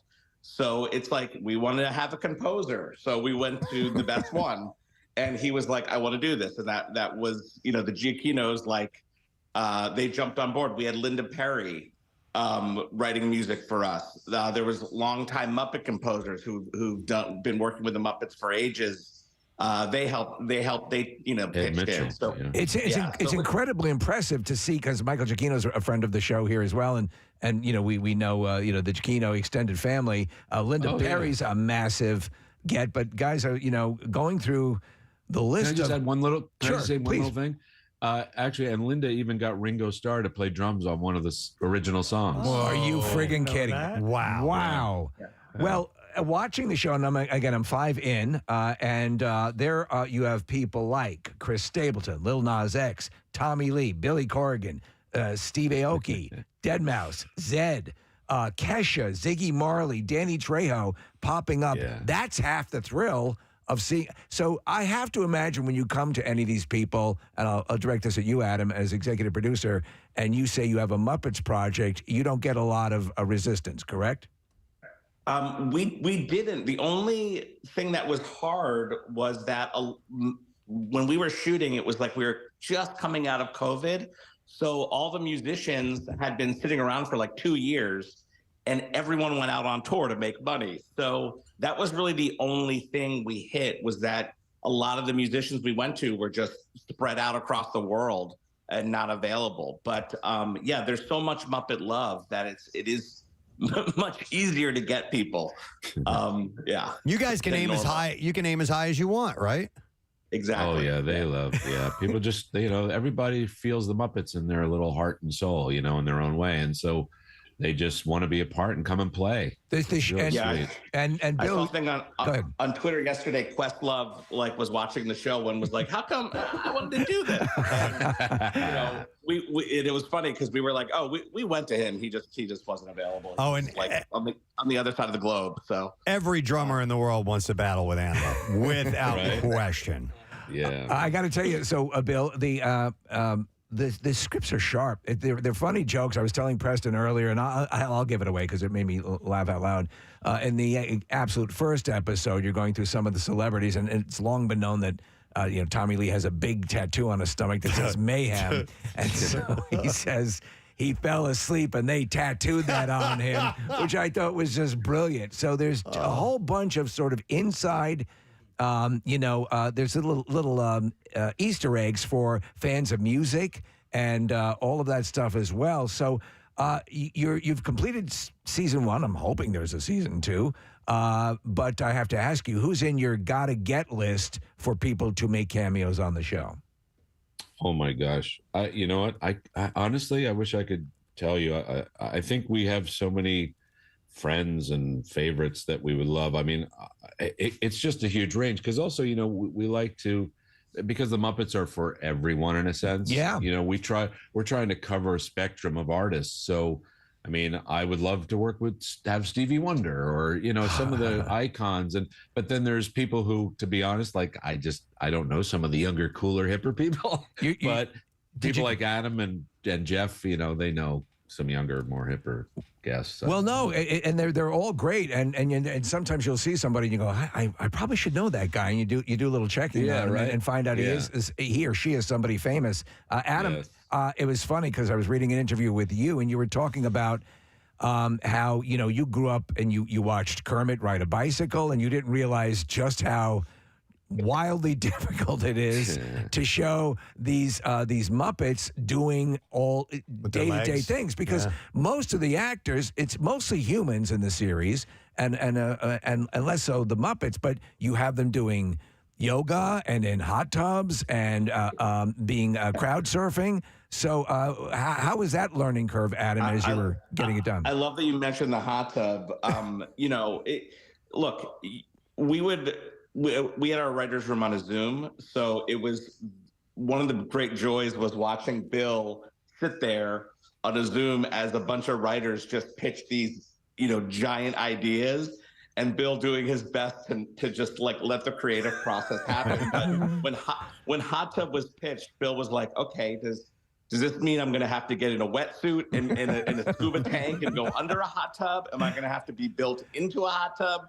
And it's just stuff that you just don't realize that a puppeteer has to somehow get into that hot tub and perform. Wow. So yeah, Bill was such a good sport because we were pitching ridiculous stuff, and he's just in his head going, "How are we going to do this?" How? Well, Bill, this is Nick, and I wanted to ask you a question about being a puppeteer because it's always fascinating to me to look at these inanimate objects and then regard them as living beings. I was watching this interview with Seth Meyers and John Oliver a few weeks ago, and they were talking about doing work with Cookie Monster and Kermit and not acknowledging the person underneath Cookie Monster or Kermit as the actual entities of those voices and the soul that embodies this puppet. When you look, Bill, at one of these things that you've been working with for a really long time, at what point does it come alive? Is it when you see it on set? Is it when you start doing the voice? Like, where do you find the life in those puppets?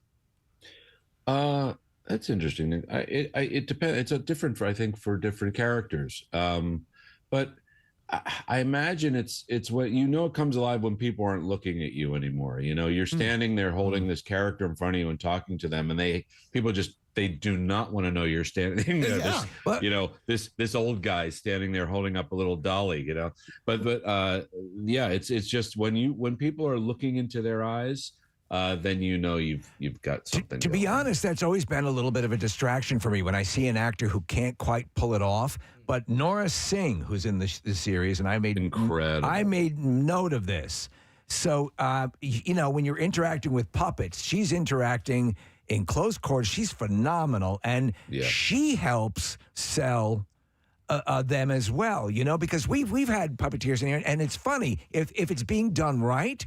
We find ourselves looking at the dead doll eyes and looking for a reaction. But her interaction and the dialogue's pretty quick. It moves. So, but she's terrific. And all the people interacting are great. Can I just say one thing just about our actors? It's interesting. A lot of people would think that when you're working with a Muppet as a person, that you should be just as kind of big and entertaining and weird as the Muppets. But what we really push for, and I think it's part of what you're feeling watching the show, is that we wanted the actors to be grounded and real and to not play moments, but to be in the moment. Yeah. And I think that makes the audience feel like they're in their shoes, and you go, oh, these are real characters. This is really happening. Well, what happens there is that subtle pauses and subtle throw-off lines work where they wouldn't otherwise, because you do have those moments. And I was laughing at a lot of those where you just almost had a delayed reaction from one of the characters,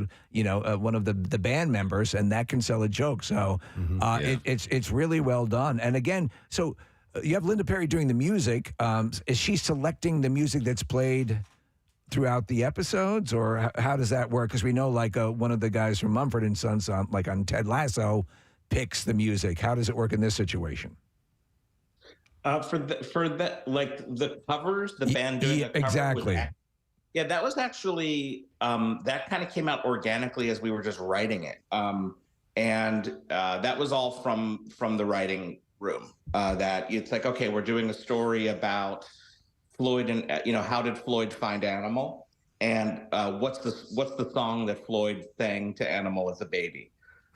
So we'd pitch it around and argue, and then. And then we'd all land on a song. I don't want to spoil it, but that's probably my favorite moment from the whole. And it can be expensive getting the rights to. And you guys, by the way, make fun of the whole. There's very self-referential about cost of show and you break that wall. But how are you able to swing all that, because you're using a lot of music, a lot of licensed music? Because Bill sings it all. That's how. That's how you get with it. We don't have to pay.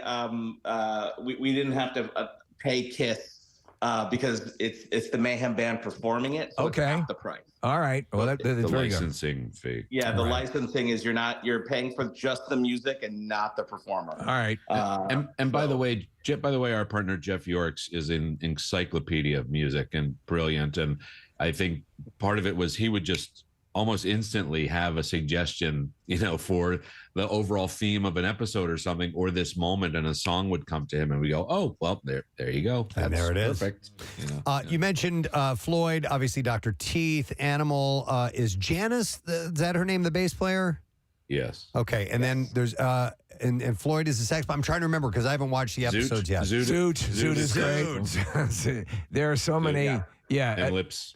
You guys had an interesting thing, because with these characters where we kind of just knew superficially what their stories were, was that fun building lengthier backstories on each of these characters? Oh my God! Yes, that was the best part of the show for us. Yeah. Like, it's funny. We actually came up with a Zoot backstory that might be my favorite one. Which explains like how is someone living in another reality altogether that we didn't even put in this season, and I hope we could do season 2. But yeah, like we came up with a backstory for every character, and look, Jeff and I were just guests, so we're then presenting the actual. Like, I've never been more nervous than going to Bill. I think this was now like 3 years ago. And telling Dr. Teeth, like, here's your backstory. And it's like, we knew, like, if this is just outright rejected, then we didn't get this job. And then Bill was like, oh my God, yes. And here's all the things I've been thinking about. And adding his, like, he's lived this character, right? So Bill is Dr. Teeth. So to have Dr. Teeth go, yes. And I want to add this and that and the other thing. And then we were just off and running. So it's great.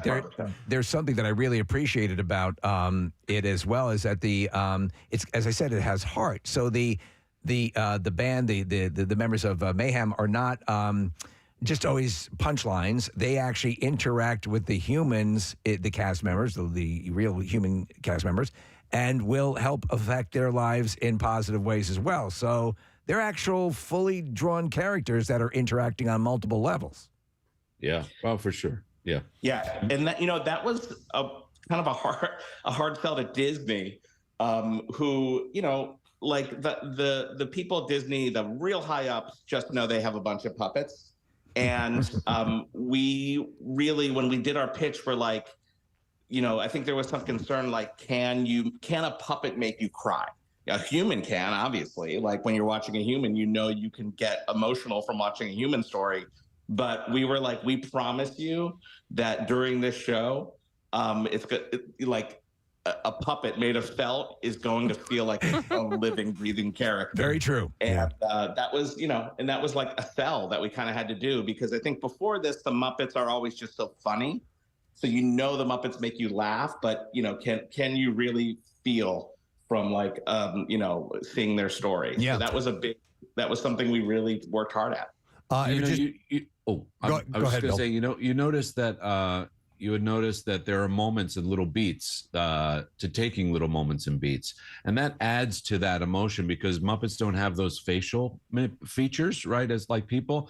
But when a Muppet has a little extra time to think, for you to believe that they're thinking, feeling, that's what makes you get pulled in and go, oh, this is a real. There's an emotion right there. Yeah. We're not just talking about it. If you're just tuning in, it's Adam Goldberg and Bill Barretta who are joining us via Zoom. In our studio is Gene Barretta, Bill's brother, who we've had on many times before as well. And I'm so sorry. But Gene, I washed. You and Bill are going to be co-hosting Muppets Take Mahoning. Is that correct? Yeah, there's a week from tomorrow, Saturday. There's an event at the Mahoning Drive-In.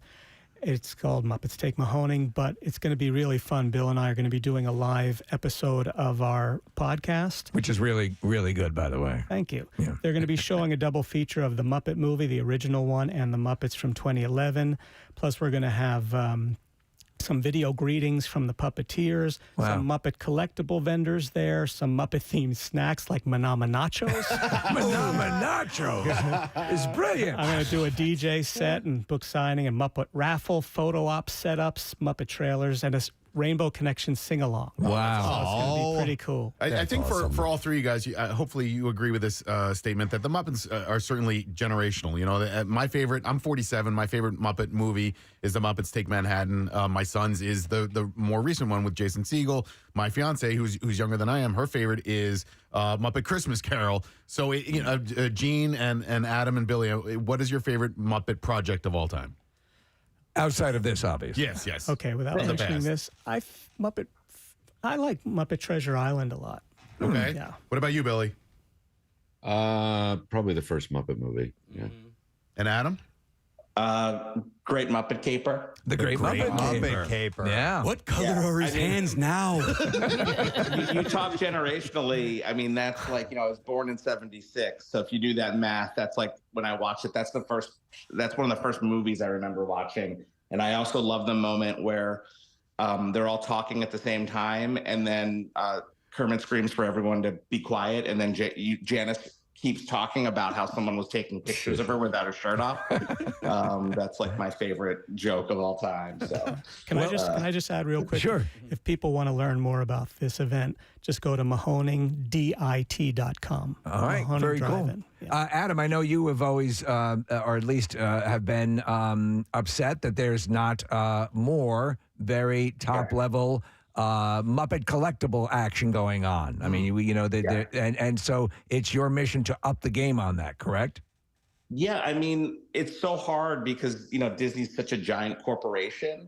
But, if you think about it, it's like, on Disney Plus, probably one of their best shows is Loki, and that's a huge character for them. But like 10 years ago, no one knew who Loki was before these movies. I mean, the Muppets have Kermit and Fozzie and Gonzo and Animal and Dr. Teeth. I mean, these are the most iconic comedic characters ever created. Disney owns them. How is there not a Muppet? They're releasing a Star Wars thing every 6 months. Right. How is there not a Muppet release every 6 months? Right. They own these characters, and it's every 2.5 years we're seeing something. And I believe. In the same way in Disney World, you can build a lightsaber. They should have a thing where you're building a Muppet. It's no, I agree, and though I would say this is that learn from what the mistakes that they might have made with too many projects. Keep it at this quality, and we'll be thrilled because the show is great. Thank you. I wanted to, and I've always wanted to be a mug. A mug. I wanted to ask you, Adam, or a keychain. The Goonies 2. What is the status of that? I know that there was apparently word that there was a script and then maybe it was given to Richard Donner, or where do things stand right now? I think Cobra Kai is so brilliant that I am trying to attack it. Right now, there's a writer's strike. Yeah. So I'm not even supposed to be talking about any of this, but I believe it could be a great TV series like Cobra Kai. Which kind of reboots, introduces new characters. So I think that's the next move there. It'd be terrific. Yes. Yeah, I would be on board 100%. All over that. Yeah. Bill, I had somebody text in. There's a few questions that people are texting in about the Muppets and maybe some of the lore involved with it. But someone says, can someone please ask whatever happened to a Muppet named Clifford? He was in Muppets from Space, and I really liked him. I don't know if you recall that character or not. I personally don't.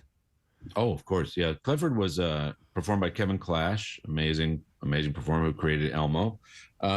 And he was on this series Muppets Tonight. He was the host of our show that we did in '96. There are just sometimes characters that just don't kind of stay in the core as we move along. And so unfortunately, that's just, I would love to have him back. I mean, it'd be great to have the band find him again, out on the road somewhere in another season or something.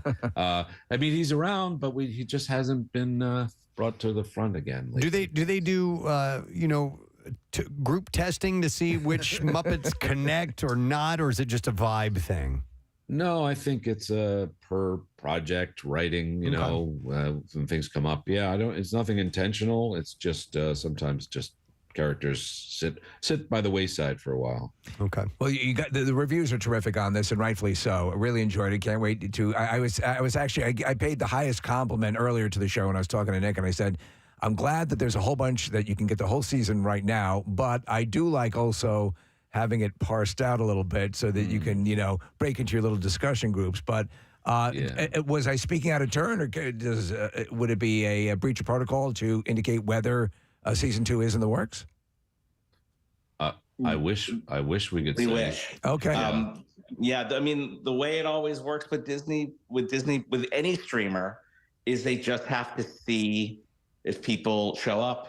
The data. We got to get that data. We need to get our metadata. But that's what everyone listening, please watch, binge.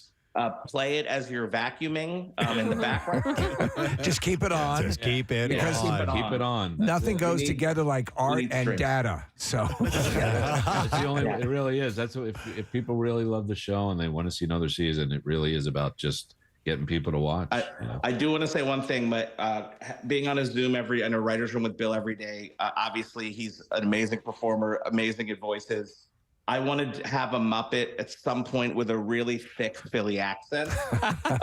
You reminded me earlier during your report when I heard the word Conshohocken. Yes. And just the way Bill says that is just perfect. If you could delight everyone with your the way you say Conshohocken, I think this. No, I was just going to go out and get a hoagie. But I don't know if you guys are going to be in town for a while, but. I'm going to go out and grab some. I'll be right back. Yo, Billy, check it out. My buddy just got a job in the auto industry. Yeah. We're looking at a shark. You're working a shark's puppet for us, Bill. It's pretty amazing. Awesome. Yeah, no, I got to go. All right. You all take care, all right? Use all. Wow. Adam, any plans to head down to shore this summer? Actually, it's my mom's 80th birthday, so we are all going to Atlantic City, to Ventnor to chill with Barry, the whole fam, and I'm sure the last time we were all together on the beach, my brother got in an argument with his niece on who would win in a foot race, and my brother started racing people on the beach. So that's Barry. That sounds about right. Yeah. Does he run weird still? I can't say. That's the best. Yeah. Barry would run. It's hilarious. Oh, my goodness. All right. Well, guys, wonderful. Thank you so much for checking in this morning. It is streaming now on Disney Plus, The Muppets Mayhem. Just let it roll. Just pop it on, let it roll, enjoy. You'll really love it. You'll be very happy. And Gene, by the way, next episode of your guys' podcast, when can we expect that? It's going to be the live episode on May 20th. It will be, okay. Yeah. And that is at the Mahoning Drive-In. Yeah. And we'll post information on how people can get tickets and all that stuff on our website here, and make sure that is easy for them to access. It is mahoningdit.com if you want to go. But it's great to see you guys. Thank you. And don't forget about Gene's book, starring Steven Spielberg, The Making of a Young Filmmaker. It is a children's book. Awesome. It's really cool, beautifully illustrated, and he has a whole variety of books that you can purchase as well. So thank you, Gina, Bill Barretta, and Adam Goldberg. Thank you. All the best. We love it. Thank you. So with that, I think we need to take a break because we got to get ourselves ready to get the word for we're running out of time. Oh, man. MMR's concert cash, but we will have that in a moment. But Gene, thanks for coming in here into the studio. Sure, my pleasure. We really appreciate it. Please, anytime. All right, let's take a break. Come back in a second and wrap it up. Ladies and gentlemen.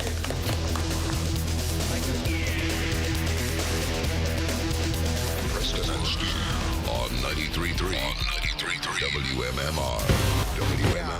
Mine was particularly because I had a edgy bluer stand-up because I don't know. I did an HBO special shot at NYU with 20-year-olds, so I just became a chameleon for the audience. I should have chosen a higher ground, but that's who I was as an artist. But that was particularly foul with my friends, and Stamos hosted. It had famous Cloris Leachman kiss on it. That was great. May she rest in peace. And then Gilbert, who I want to sue for the rest of my life for what he said.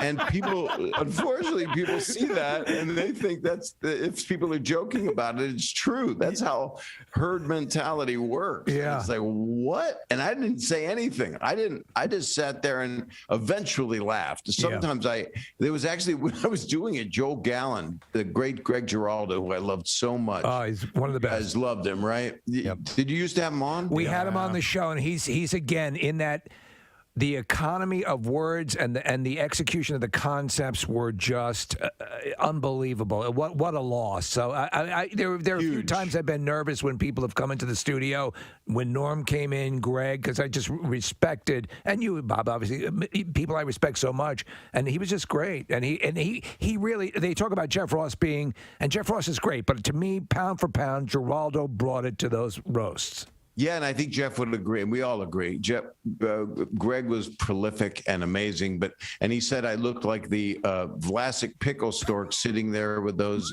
granny glasses and that large pointy nose. So that, of course, is something that I memorized. But the point is, he shouldn't be gone. And I talked to him like 2 weeks before he passed, and he was fine. You know, it was just a horrible thing that happened, and he caved at a bad time. Yeah. And it's very sad, but I called him and I said, so are we going to hang out? Because we talked about it after the roast. He said, oh, yeah. I got a girl here, Bob, I want you to talk to. And he did like a Norm Macdonald prank on me. I didn't know what was happening. And a young lady gets on the phone and she goes, hello, who is this? And I said, oh, it's Bob Saget. Greg says that you wanted to talk to me, that you're apparently a fan. Why would they be a fan? I said, well, I don't know. I was on that show, Full House. I do not know that show. I do not know who you are. And then he gets back on the phone and he's laughing his head off. He was just trying to impress somebody who sounded like Natasha and Boris were at the bar. And he had no clue who anything. That's great. Although Full House played in Russia, so I think they liked it. Maybe they did.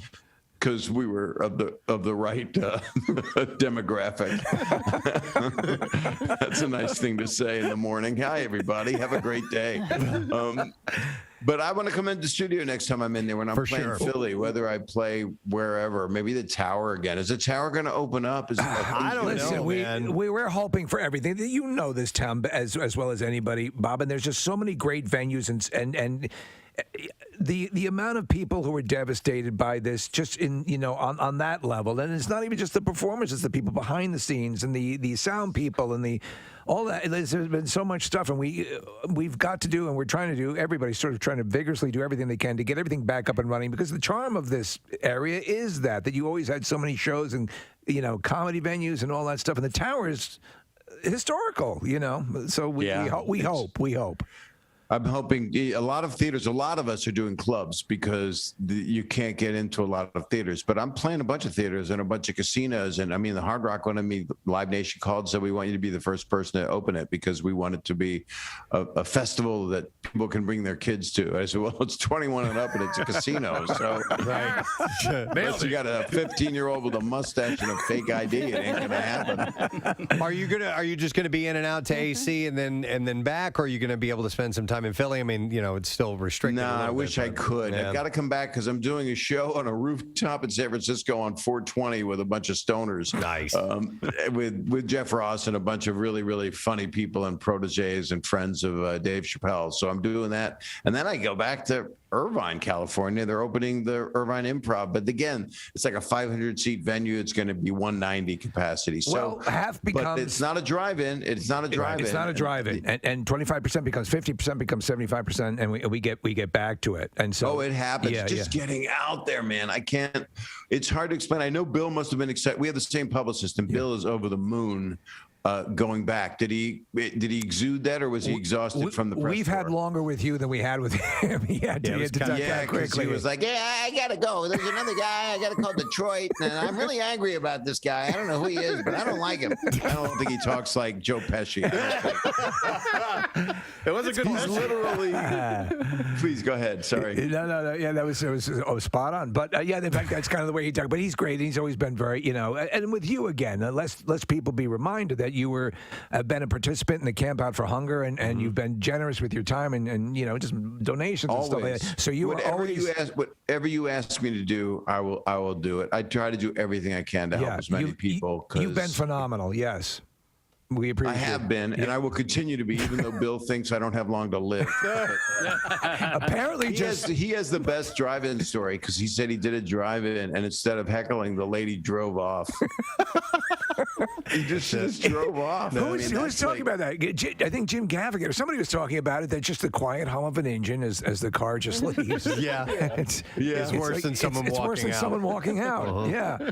Nice. You guys are lucky because you get to talk. Besides being as popular as you are, come on, let's face it, you are, and you look really good too. You're both incredibly handsome, and you get unusually groomed for early in the morning. I have to admit, and you know that I slept in these clothes, and I look very groomed. But you get to talk to so many people when I see your lineup because following you guys, it's like wow, it's all my friends. You have Tom Pop on, you have people that are just wonderful. Well, you are doing likewise. Your podcast, which I enjoy as well, and is that a nice rest, diversion for you as well? Because you're a good interviewer yourself. I've gotten to be better, but thank you. I'm not you guys, but I'm on my 89th show. But Monday is Ben Folds, and this week I had Candace Cameron Bure, who my TV daughter DJ. I gotta tell you, I adore her, and I have fallen in with the veracity of a crack addict to the Hallmark Christmas movies that she does, and she's the Hallmark Queen of Christmas. Yes, she's awesome. She's so good. Well, it's interesting because we do a podcast these days, and because there's not that many outlets, there's the late night shows that they run the clips, there's SNL clips. Otherwise, if you want humor, you go to a podcast or sensational news. So E! News picked up yesterday a story about Candace being on my podcast, just talking about people make fun of her for being so perky. That was a news story. That's where we're at. Perkiness. Perky. This just people are cynicism comes, and the pain that people are having comes out of what we've been living through, which is being locked up. Yeah. But it's a problem when the younger people, and I feel like I am one of them. Yeah. People go, well, you're an old man and we're Gen Z. And I'm like, no, you guys don't get it. My stand-up isn't as blue as it is. It's like a 12-year-old or 10-year-old learning bad words. Yeah. That's kind of what it is. I mean, the word wiener comes out. Just the word, by the way. Okay. Right. But that's the interesting part is you can make with a podcast, I'm able to have that outlet this year. And I've had such wonderful guests. You know, I've had Tiffany Haddish to Jake Tapper to Bill Burr to Jason Sudeikis to Whoopi. I mean, it's just been able, and then dear friends that I sparred with like Gilbert and Lovitz, and you know, and I'm just going to keep doing it forever. I mean, I have no reason not to. It's once a week, and I love it. Well, there's been, and we've talked about this. There's been again, and I must have said this 100 times over the past year, that there's going to be some things that are going to actually, that we found, hey, this is a way we can do this. The way we're doing this right now with you, Bob, on the Zoom setup is something that it was in the works, but we were forced to accelerate it. And so here we are doing that. So there are going to be some bright spots. And I think the fact that it accelerated you doing something that you're enjoying is a glass half full aspect to something that's been so profoundly unpleasant. Exactly. This would be a dial. I'd be calling you on the phone. And now you get good quality audio. I'm on a podcast mic, you know, and I'm able to do, I did Kevin Hart's new podcast that'll be on next month. And it becomes like you're in studio talking with your friend. Right. And as you know, that's what broadcasting is. You're just being yourself and talking with your friend or a person that you feel like, oh, I'm a person too. You know, that's right. Which is what I was getting at is the cynicism is what's ripping us apart. It's, you know, it's where people, no matter what you say, people, you know, if John Lennon said all you need is love, they would go, oh yeah, right. Canceled. Right. It's cancel him. Love. I don't have love. Canceled. But I think your angle, your take on it is exactly right. And we with Bob Saget's in the world and the planned Dirty Work sequel. I never mentioned that. I never said a word. Saget, why are you talking about it? The ink's not even dry. Shut up. My bad Norm impression. Well, up next is this weekend at the Hard Rock at the Edis Arena, Saturday.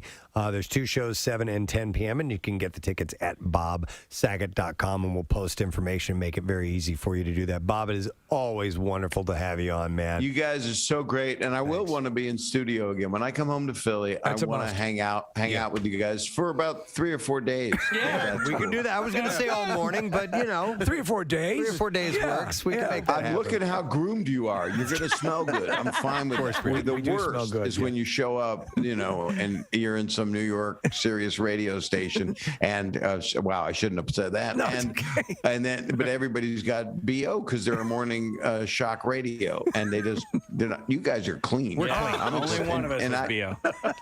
Well, I'll have to guess. I'll know when I get there. She is normally clean otherwise. We love you, Bob. Love you too. Thanks, man. We got to go. Bob Saget, the one and only. God, I love that guy. You could talk to him for hours. He's one of the most naturally funny guys that I've ever met. He's just the best. His stand-up is so freaking funny. Yep, it's sharp. YouGov polled adults who said that they intend to watch Super Bowl and revealed how they answered the question, which, if any, of the following foods do you plan to serve or eat while watching the Super Bowl this year? So I'm gonna read off all of the ones that they asked about. You guys tell me which one you thought was most people said yes to. Right. Okay. All right. So pizza, nachos, cheese and crackers, burgers, chicken wings, cookies, ice cream, and chips and dip.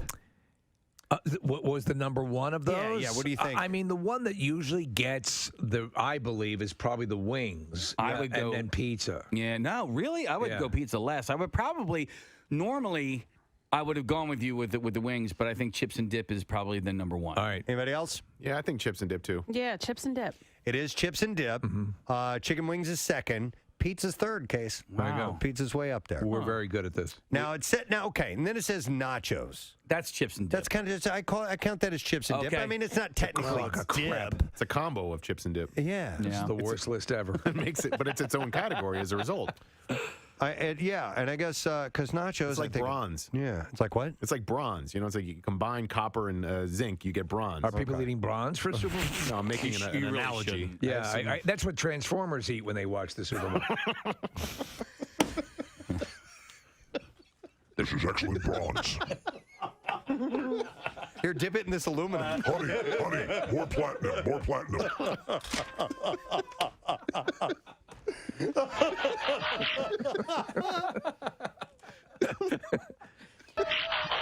It's very good.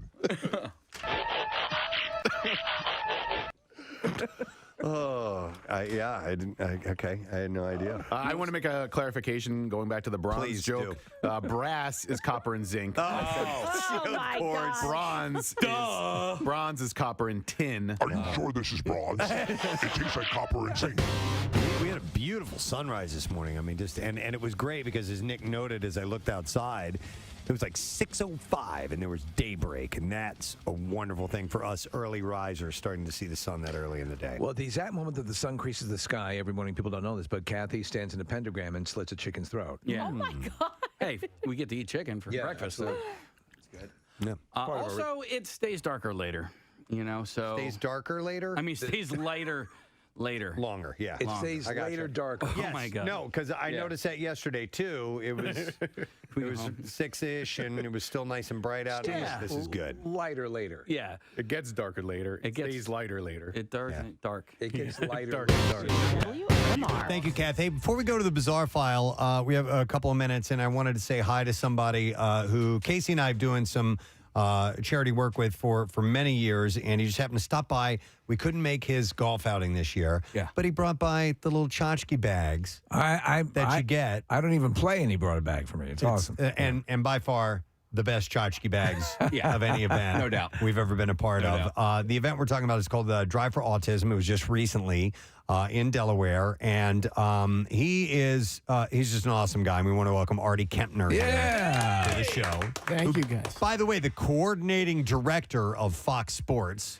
No slouch. No slouch at all. But how did the event go? And sorry, we were already talking. Sorry we couldn't make it this year. No, I appreciate it. The event went great. We played it at a new course, Fieldstone, which is in the hill country of Delaware, out in Greenville, and it was spectacular. We had done it at DuPont Country Club, which was lovely, but we changed it up a little bit. We did a little rebrand, a facelift, and it was a fantastic day.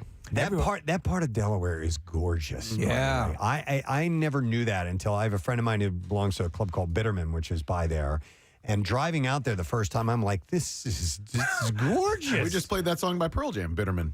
Yeah. Can't find a Bitterman. But no, it's a beautiful part of the world, and it's great. And tax-free shopping. Tax-free shopping, which actually should be our state motto. Every time you buy, you save. That's right. I'm going to work with Governor Carney on that. Please. So Drive for Autism, you guys raised for Autism Delaware? Yes, Autism Delaware, which we actually celebrated our 25th anniversary this year. Wow. Which is just mind-blowing for me because Ethan was just 3 years old when we got it started. So now Ethan, my son, is 28, and he is served by our Autism Delaware service program, adult service program called Power. And he works at Grottos down in Fairfax Shopping Center, in Concord Pike. One of my favorites is when Ethan grabs the mic at the event and talks. He's hilarious. Oh, is he? Yeah. Oh, my gosh. He's such a funny guy. He crushed it. And by the way, huge Muppets fan. Oh, really? Huge Muppets fan. Okay. And he's seen them all many times. He could probably do them all verbatim if you want to bring them on sometime. Yeah. So, Gene, I think he'd appreciate that. One thing about the interview with the Muppets and Adam Goldberg, you didn't bring up that he's Harry on The Equalizer. One of the great characters, by the way, in right now primetime television. Wait a minute, who is? Bill Adam Goldberg. I think you're thinking of a different Adam Goldberg. There's two Adam Goldbergs. Yeah. This is Adam Goldberg, the writer and director and producer, and there is another Adam Goldberg. Okay. Hang on, Gene, you were going to say? He goes by Adam F. Goldberg. Adam F. Goldberg. In fact, they talk about it in the series The Goldbergs because they actually both went to school together, and that he goes. He would always, when he was a kid, would say, no, the other Adam Goldberg. And that's when they started doing Adam F. Goldberg. Okay, so now I've been embarrassed on radio. I've only been embarrassed on television before and Raising Life. Thank you so much, Casey. Appreciate it. By the way, the event, the Drive for Autism is like this star-studded event. If you're You guys rave about it. If you're a NASCAR fan, Artie gets the biggies. He gets the drivers. I mean, so like Danica Patrick has been out there, and Jeff Gordon, and Jimmy Johnson, Kevin Harvick. Yeah, Denny Boyer, Hamlin. Denny Hamlin. It's yeah. cool. It's great. Some of those guys, they're so generous. They not only come for free, but they buy their own foursome so they can play with their friends. Yeah. But they get a chance to interact with all the guests. It's a tremendous event. I've been very fortunate in doing NASCAR and doing the NFL to get to know some stars, and they're really good people. It says a lot about you as a person that they respond that well, because no matter how wonderful the event is, they got to. You're, I'm sure, the one who's the mover and the shaker in all this. Well, it's nice of you to say that, but you don't know me well enough. But No, it's funny. The very first year I went to Drive for Autism, I'm walking into the clubhouse. And as I'm walking in, I feel presence behind me. So I'm like, I'll hold the door for the people walking in. Right. And I'm holding the door for Pat Summerall. I mean, I was like, oh, my God. And behind him was the Pope. Yeah. Yeah. No, but I mean, I feel like Pat Summerall, maybe Troy Aikman might have been there. Pat and Troy and Moose Johnston, who I actually work with now on Fox on our broadcast team. Yeah, they came up. And among a lot of other stars. This year we had Brandon Graham playing with us, and also William Thomas played. Okay. So we're getting some Eagles out there, and next year we're hoping to move it to a Thursday. We did it on Monday, but next year we're hoping to move it on Thursday, get some more Eagles players and a lot of the NASCAR stars back into the action. It's amazing. I vote for Thursday, yes. Yeah. That's better for you? Sure. Yes. Okay, if it's better for you, we're going to change it. I knew it. I'm all about Preston and Steve and Casey Boy. It also falls under the No Sad Bro it does. Part of the week, but I wanted to ask about, because this past year, there was a rain on Sunday, which pushed the race back to Monday. And so did that have any effect on the outing itself? Yeah, it did. We lost some players for sure, and definitely some stars. We took a shot this year on the Monday, and as it's done in Dover, and if you've never been to a race, go to Dover. It's one of the most exciting ones. But we got rained out on Sunday, and I remember my boss called me Sunday as I was driving home from the rain out, and he said, "You know what? I knew there was going to be a rain out." I go, "No, when, Jacob?" He goes, "When you told me you couldn't work on the Monday." This was the first race I've missed in many, many, many years. There you go. Yeah. Well, Artie, if people want to donate to Autism Delaware, how do they go about doing that? AutismDelaware.org. And it's not just donations. We have this great adult services program I talked about. We are always looking for employers, because we train our people on the spectrum to work on jobs that they are fit and suited to work with. Once you get them, they're going to stay there. Ethan has been the dishwasher at the Fairfax Shopping Center Grottos now for 6 years. Wow. You know what, Preston? I think the one of the cafes that comes down for the Walk a Mile event, I think, does this. Yeah, and for those who have kids on the spectrum, and as they're approaching adulthood, you have to think about, okay, what's going to happen next. You guys, Autism Delaware, the Devereaux Foundation is another great one. There are resources out there. Yeah. And if you reach out, and if you can't find one in your area, I'm sure you guys at Autism Delaware can help steer people in the right direction too. Oh, absolutely, 100%. You can reach out on our website. And I think that's the best way to connect, whether your child is young, just maybe being recently diagnosed, or an adult. We have an outstanding adult services and resources group that will really help you out. And I've heard you say on many occasions, children with autism become adults with autism. Yes. And so my very best friend had worked for a number of years at Lower Merion, and they have a really great special education program, and he was tasked with teaching just life skills, how to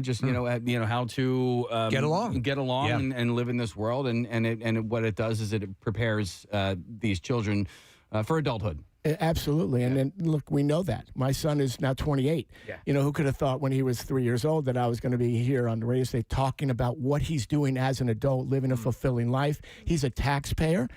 So I think the government likes him better. And these Number one Muppet impersonator? Oh, absolutely. Yeah. And, he loves Sesame Street and Muppets are still his favorite, though he's a huge Disney and Pixar guy. All right. But, he's a young man now. He did speak again, and he crushed it, as always. He's not nervous in front of a microphone. That's good. Nope. Wow. And I guess his dad isn't either, but he's got more going for him than me.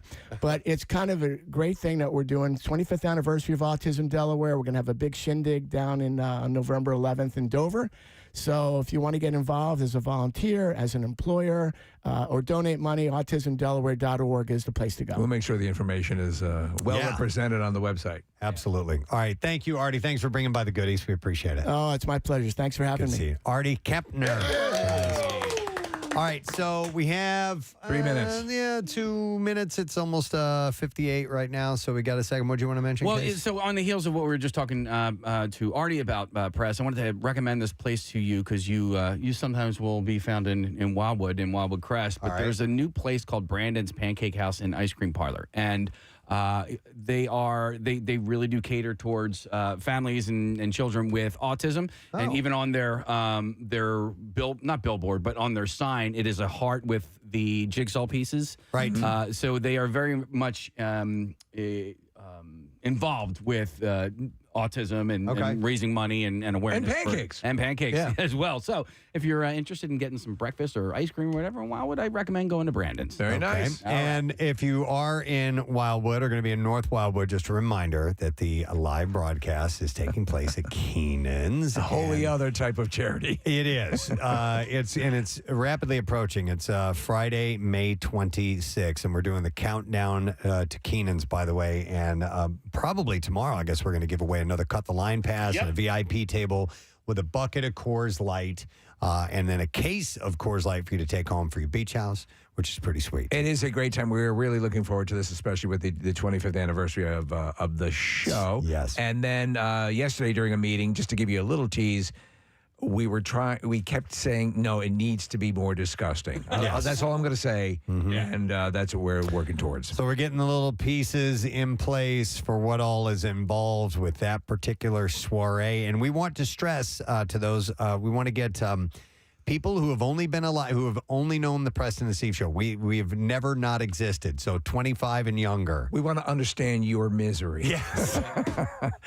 And tell you that we commiserate. And we're working on some special items as far as giveaways go for that event. And obviously prizes and contests and all the regular players are jumping in to offer up their services and prizes and stuff like that. So it'll be here before you know it. It's on the 26th, and you can click events at WMMR.com, and you will be able to find it all. It's brought to you by Coors Light, made to chill at the Jersey Shore. Please enjoy Coors Light responsibly. And look at that. It's 10 o'clock. Here we go.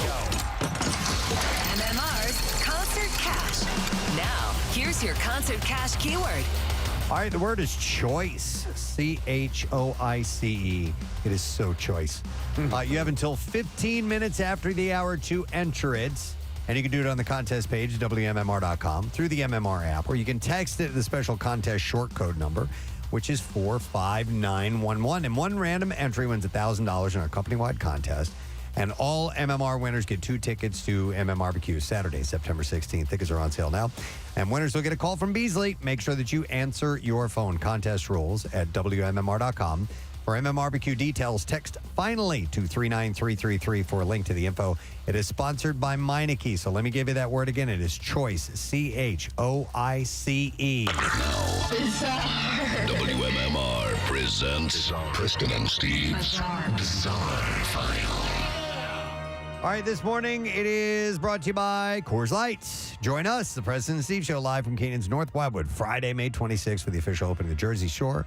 You can be there starting at 6 a.m. and is brought to you by Coors Light, made to chill down the shore. This might make you cringe a little bit.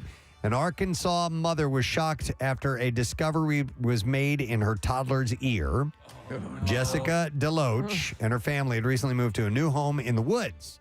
We're doing some yard work after a recent remodel. After a day outdoors, DeLoach gave her 2-year-old daughter Avery a bath, and while getting the toddler ready, she noticed some irritation around her ear. Fearful that she may have put something in her ear, she contacted her pediatrician, and she said it seriously looked like she had shoved some food in her ear. Oh, God. The doctor advised Deloach to bring her daughter in immediately. Avery was acting herself, but was very sensitive about having her ear touched or examined. Deloach would hold her daughter in her lap as doctors worked to remove the mystery mass. The removal process was very traumatizing. They said, as the doctor said, as you hold the child still to remove items safely, a 2-year-old doesn't understand what the doctor's trying to do.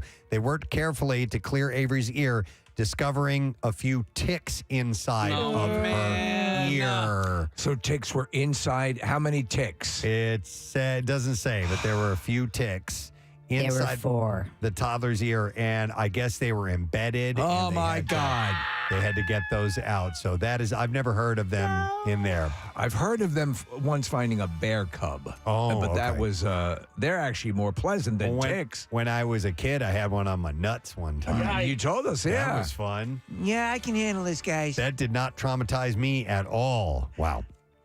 All right, in England, a man who bludgeoned his neighbor to death with a bag full of Pokemon cards. Oh, my God. Because he was angry about being insulted, has been jailed for life. Was he by any chance insulted for having a bag full of Pokemon cards? I don't know. Andrew Haig murdered Simon Wilkinson.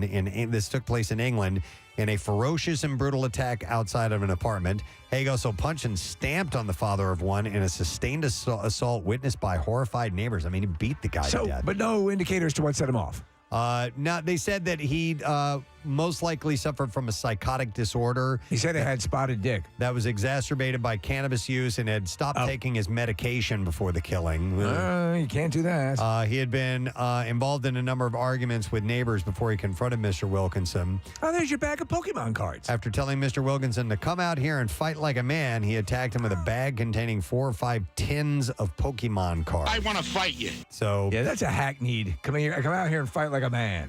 Haig, You're less than a man. Haig later told officers that he got carried away and went after the crumb bum while confronting his neighbor. You're a coward. Thank you. And had murdered him in cold blood. So he said he had felt bad for seriously injuring Mr. Wilkinson following his initial attack and so tried to end his life. I'll break it over your head. Yeah. So the owner of a French bulldog says that his pet is being held for ransom after the dog was stolen during an alleged play date. This is in New Jersey. Xavier Borges said that not only is he fearful about what will happen to his 5-month-old dog named Enzo, but he's also fearful that the thieves will come back. He said that since they know where he lives, he wants to move out. Special set of skills and 4 Gainsburgers. Borgos said that the theft happened after he was contacted about setting up a play date for the dog. He said this guy texted me, asked me if I was down to go to the dog park because he informed me a couple of weeks ago that he had a French bulldog. I don't like this. Is this not the most popular breed of dog right now? I think it is. Yeah. He brought his puppy to meet the other man and the dog to Woodbridge Dog Park. He says that he knew this man for about 4 months through a mutual acquaintance. He said Can't trust anybody. Things got a little weird because when I arrived there, he told me that he was at the bank and that all the puppies are at his friend's house. He was trying to get me to go to his friend's house, but I don't know his friend, so I wasn't comfortable doing that. I don't want to go. So I said, I'll wait for you to come with your friend to come here to the dog park. He says when the other man made it to the park, he suggested they go to a nearby apartment to pick up more dogs to play. And let's take our pants off. He said, so we followed him to the apartment. He claims his mother lives there. He said that once they got into the parking lot, he let his dog out again. He said, I let my dog out in the lot. They continued to play with each other. He says he went back to his car to tell his girlfriend that they had to wait for the other man's mother. And he said, by the time I'm getting back out of my car, they had picked up my dog and took off. Sons of bitches. With the dog. He said he tried running after the car, but they got away. Come back. He says later that night he received a video of his dog along with text messages that stated, I swear, any funny biz, I'll kill ya Fluffy. Come on. He said he texted me back and he said I had to pay $8,000 to get my dog back. Oh my God. I don't know where I am. I'm blindfolded. I can hear what sounds like the metro in the background. He said, I was willing to pay him the money for my dog back, but I am not just going to send money without being able to see my dog. And so far, he hasn't heard anything back, and they're trying to find out what Everyone's happened. quoting 40s gangsters in these things. Yeah. Wow, murder the bum. Yeah, so pretty wild. All right, and then we'll do one more, and we will wrap it up. This guy had a hell of a day. A tourist saved 2 people during his trip to Cape Town, South Africa. On Sunday, Toby Finneran of the United Kingdom noticed a young boy struggling on the beach. He said, I saw a head bobbing in the surf amid the kelp, and Finneran is a strong swimmer, so he dove into the water and helped the boy out to a buoy. It was actually a really lengthy recount that I read of this. Of him, like, they almost smashed into the rocks, and there were, like, 8-foot swells. Was he caught up in the there was the a rip current and the kelp and all that stuff. Yeah. Kelp. So he eventually got the guy, he dove into the water and helped the boy onto a buoy. And after he pulled the boy to shore, he saw an adult in the water face down. Oh, come on. Yeah. And that person may have been trying to save the boy. Oh. So he said, my heart raced. I ran over administering first aid with the help of my surgeon friend and putting the person in a recovery position and monitoring their breathing. Both the boy and the adult were treated by emergency services and appeared to be recovering from the incident. So He gets back to the beach and sees the guys running along with a kidnapped puppy. Yeah. What the hell? I'm tired. Give me a break. Managed to save both of them. And there Haven't you even go. had a fudgy wudgy bar. That is what I have in the bizarre file for you. All right. A reminder that you have about 7 minutes left to get the word choice sent over to us. That is the MMR Concert Cash giveaway keyword. So do that now. Choice, CHOICE. And you can do that through the app, through WMMR.com, or you can text it to 45911. Sponsored by Meineke. Come and get that money. We're going to take a break. Come back in a second. We'll get to lesson question, trash, music news. Stay put.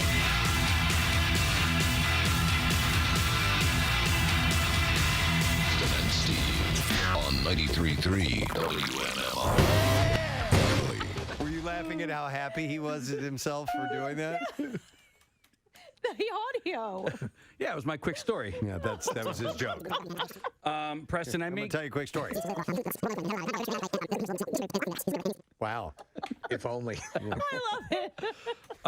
Wow, I got to laugh out of Kathy. I set my coffee I didn't timer have to listen to the story. every night. You were free. Coffee. And so I was on my way into work this morning, poured my coffee, and the very first sip tasted off. And I was like, there's something going on here. Yeah. And so I gave it a couple of more sips.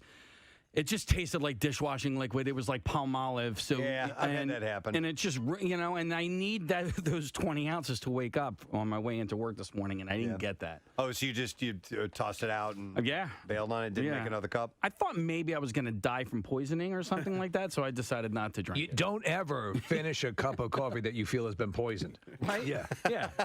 It's remarkable, though. Like, little things can set your day in the right direction my or in God. the completely wrong direction. And that one set, I mean, I'm sure the rest of the day will be fine or whatever, but like a little thing just like that, it puts you in a bad mood. And like, I get it. I totally understand where you're coming from, man. It's frustrating. I haven't picked up on any out of the ordinary. No, you've been fine. You seem the same as usual. You've been faking it all day? Yep. Fake it till you make it, bro. Good job, man. You know what I'm saying? He was tweeting about this yesterday, posting on social media. It's amazing that he was making a film, and it's based on a very well-known story. If you know Bert, you know the story. And what we didn't know is that Mark Hamill is now involved in this project. Amazing. Please welcome Bert Kreischer to our program. Morning. How you guys doing? Good, man. Hey, I have no idea what time it is in Serbia. What part of the day you are in now? What's the time? It is 1:15 in the afternoon, but I've been sleeping all day. Okay. All right. Fair enough. When did you get in? How long have you been there? You know what? It's all a blur. Like, Okay. we got in, I think, yesterday morning, and by the way, I slept on the flight. Like, I've just been sleeping nonstop. Was, in fact, Mark Hamill on that flight? He was. Yeah, there's a great video that Mark Yeah. posted of him talking about this secret project that he's a part of, and you can see Bert comes around the corner with his shirt off, drinking wine. It was so well done. How did you get Mark involved in this movie, Bert? So it's kind of tricky because of COVID. We kind of had to narrow it down to like it was a difficult sell because not everyone that is old enough to play my dad would want to come to Serbia. Right. And we got word that Mark Hamill was just interested, and everyone dropped everything and was like, "Hold on." That means Darth Vader's my grandfather. I didn't even think about that. We lost it, and we took a meeting with him, and he was, it's amazing. You forget, like, actors really know what they're talking about. Like, he had read the script, he had questions about it, he didn't like certain aspects of it, and wondered if we could change it. And we were all like, Mark, we'll turn this into whatever movie you want it to be. Yeah. No, it's so cool. One thing since the beginning of the exposure to Mark Hamill in interviews, even for way back when the first Star Wars movie came out, one thing was clear. The dude has a really good sense of humor. So he's got to connect to stuff like this. I told him, I said, I want to shoot a promo outside the private jet like I do for my tours for this. And so we had like a crew from Legendary to go shoot it. And I said, I gave them, I mean, I swear to God, I've given so many more notes to people. All I said was, I'm going to do like an intro read. You just come up and I'll be like, what's up? And just say, just get on the plane.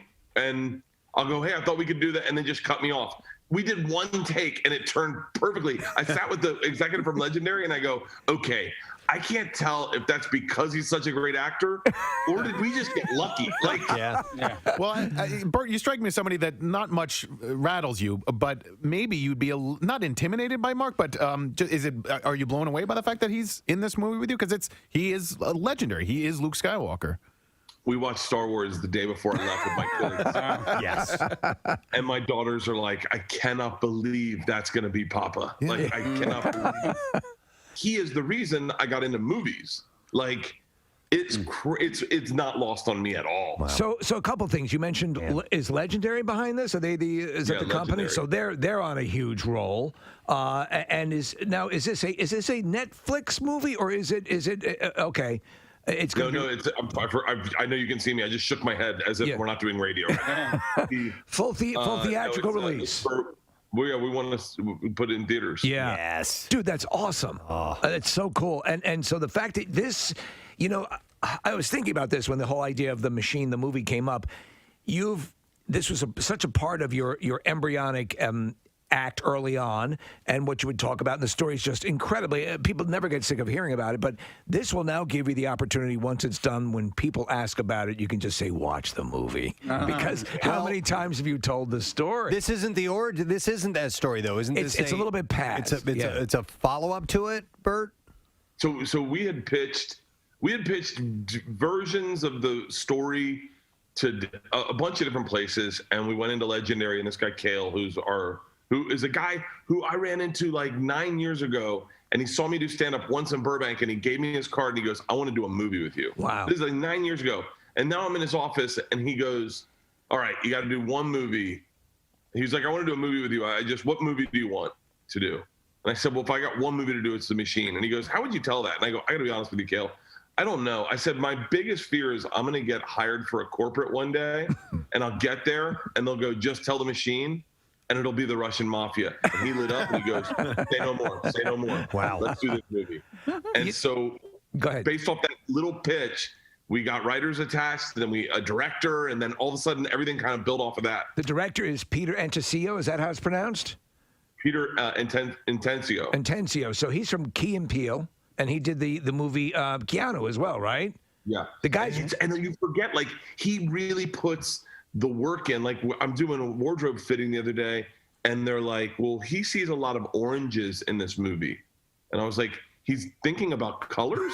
And they're like, yeah, he's a director, you moron. He's concerned with visuals? I was like, I'm so used to doing like Instagram videos, I don't think about anything. You don't think about color correction and things like that. Oh, that's great. So you're in quarantine right now for a couple days, right? When does filming actually start? Filming, we have rehearsals for a couple weeks. Okay. Filming starts, I think, May 4th. May 4th. May the 4th be with you. That's right. You gotta be kidding me. Excellent. Yeah, what's hilarious is we put out the video and it's got a lot of traction, and like everyone hit me up. Like even like people who don't get fazed by it, like Rogan was like, dude, Mark Hamill's your dad? And then and then I went on the news and my news Google feed, and I was in my own Google feed news, and it said Bert Kreischer is not going to rehab. Yeah, Bert, I got an email from someone who was like, hey, since he's your godfather, I thought I'd reach out to you. Is Bert really going to rehab, or was that a joke? I was like, there's no way. There's no way. Yeah. I said it to Casey. Yeah, we were doing Two Bears, One Cave, and Segura wanted to say, congrats on the movie, and we couldn't talk about it yet. Right. And he goes, tell everyone where you're going. And I go, I can't. And he goes, just say it. And I go, I can't. And he goes, say it. And I go, I'm going to rehab. And it made us laugh, and we just kept talking about it. And then we forgot to say, I'm not going to rehab. Angela, everyone sent me these really heartfelt messages like, this is a new step in your journey. Oh, my God. Bert, have we it's more spoken believable that I would be going to rehab than shooting a movie. Yeah. Have we spoken to you since the whole Jennifer Aniston thing happened? No, you have not. Okay, so for our listeners, explain how that all came, how that all happened. So Segura and I were doing Two Bears, One Cave, and he made up a lie, and he said he met Jennifer Aniston. and I really fell for it. And it was a funny story, a funny lie. And then I said, we should make a pact. If we ever meet Jennifer Aniston, we've got to bring the other one with us. And he's like, okay. He's like, well, let's set up the scenario. You pitch it to her. How would you want to meet? And I said, I want to meet at her house. And he's like, that's a little aggressive to say, I want to meet at your house. And I was like, well, we can't do it at my house. We can't do it at your house. And he's like, should we bring our wives? And I'm like, no. And then I go, can she bring someone? And he goes, yeah, probably for safety. And then he caught himself and he goes, maybe that's not the message we want to send out. You're going to need protection. Laughing at the idea that we were pitching that she should bring safety to a meeting with us, and we laughed probably for 10 minutes. Literally just laughed for 10 minutes. And then one night I'm getting ready I get done working out. I'm at the new house. I'm getting ready to have a cocktail, and Segura calls me and he goes, have you checked your DMs? And I was like, wait, what? And he goes, check your DMs. I checked my DMs, and I got a DM from Jennifer Aniston. Wow. And we lost it. I mean, it was like you guys are the funniest guys. And then we're like, do not let her watch any of the Reese Witherspoon stuff we've done. I don't think she'll think we're funny anymore. Right. Yeah. That's awesome. Yeah. Wow. And the question, let me see. I did not get a chance to take a look at these. I apologize. Let's see. We'll go with this. A Tasmanian woman survived 2 freezing nights stuck in a blackberry bush after a car crash. What did the blackberries make her do? 215-263-WMMR. If you were listening, you know the answer to that. You should call right now. A Tasmanian woman survived 2 freezing nights stuck in a blackberry bush after a car crash. What did the blackberries make her do? 215-263 WMMR. We'll do the trash while you call. The trash business is a gold mine. 93.3 WMMR with Preston and Steve's Hollywood Trash. All right, we'll get a couple stories while we wait for that phone call. Steve, what's going on this morning? Well, Angie Harrington telling People magazine that she is leaving the Real Housewives of Salt Lake City. The 41-year-old Harrington revealed that after years of being in remission, her self-respect has returned. Hey! Property Brothers star Jonathan Scott says the one question he gets asked daily is when does he plan on marrying girlfriend Zooey Deschanel? Scott says he's usually able to tactfully deflect the question by pretending that he has crapped his pants. Oh, my God. And finally, Nick Cannon is Nick Cannon is opening up about how ex-wife Mariah Carey feels about him fathering 11 more kids with other women. Cannon says Carey's actually thrilled about it, noting that she never really wanted a vagina you can park a Humvee in. Wow. And that's your Hollywood Trash. All righty. We'll see if someone knows the answer to this. A Tasmanian woman survived 2 freezing nights stuck in a blackberry bush after a car crash. And what did the blackberries make her do? I will go to Dave to see if we can get the answer. Hey, Dave. Preston. He's doing his Eugene. Oh, my God. Very well done. Eugene. All right, Dave. What did the blackberries make her do? They made her defecate. Yes. Shit pooping. All right, hang on, Dave. Got you a pair of tickets to see Chris D'Elia December 2nd at the Academy of Music Kimmel Center as seen on Whitney, Comedy Central, Showtime, Netflix, and more. And tickets are on sale now at etix.com.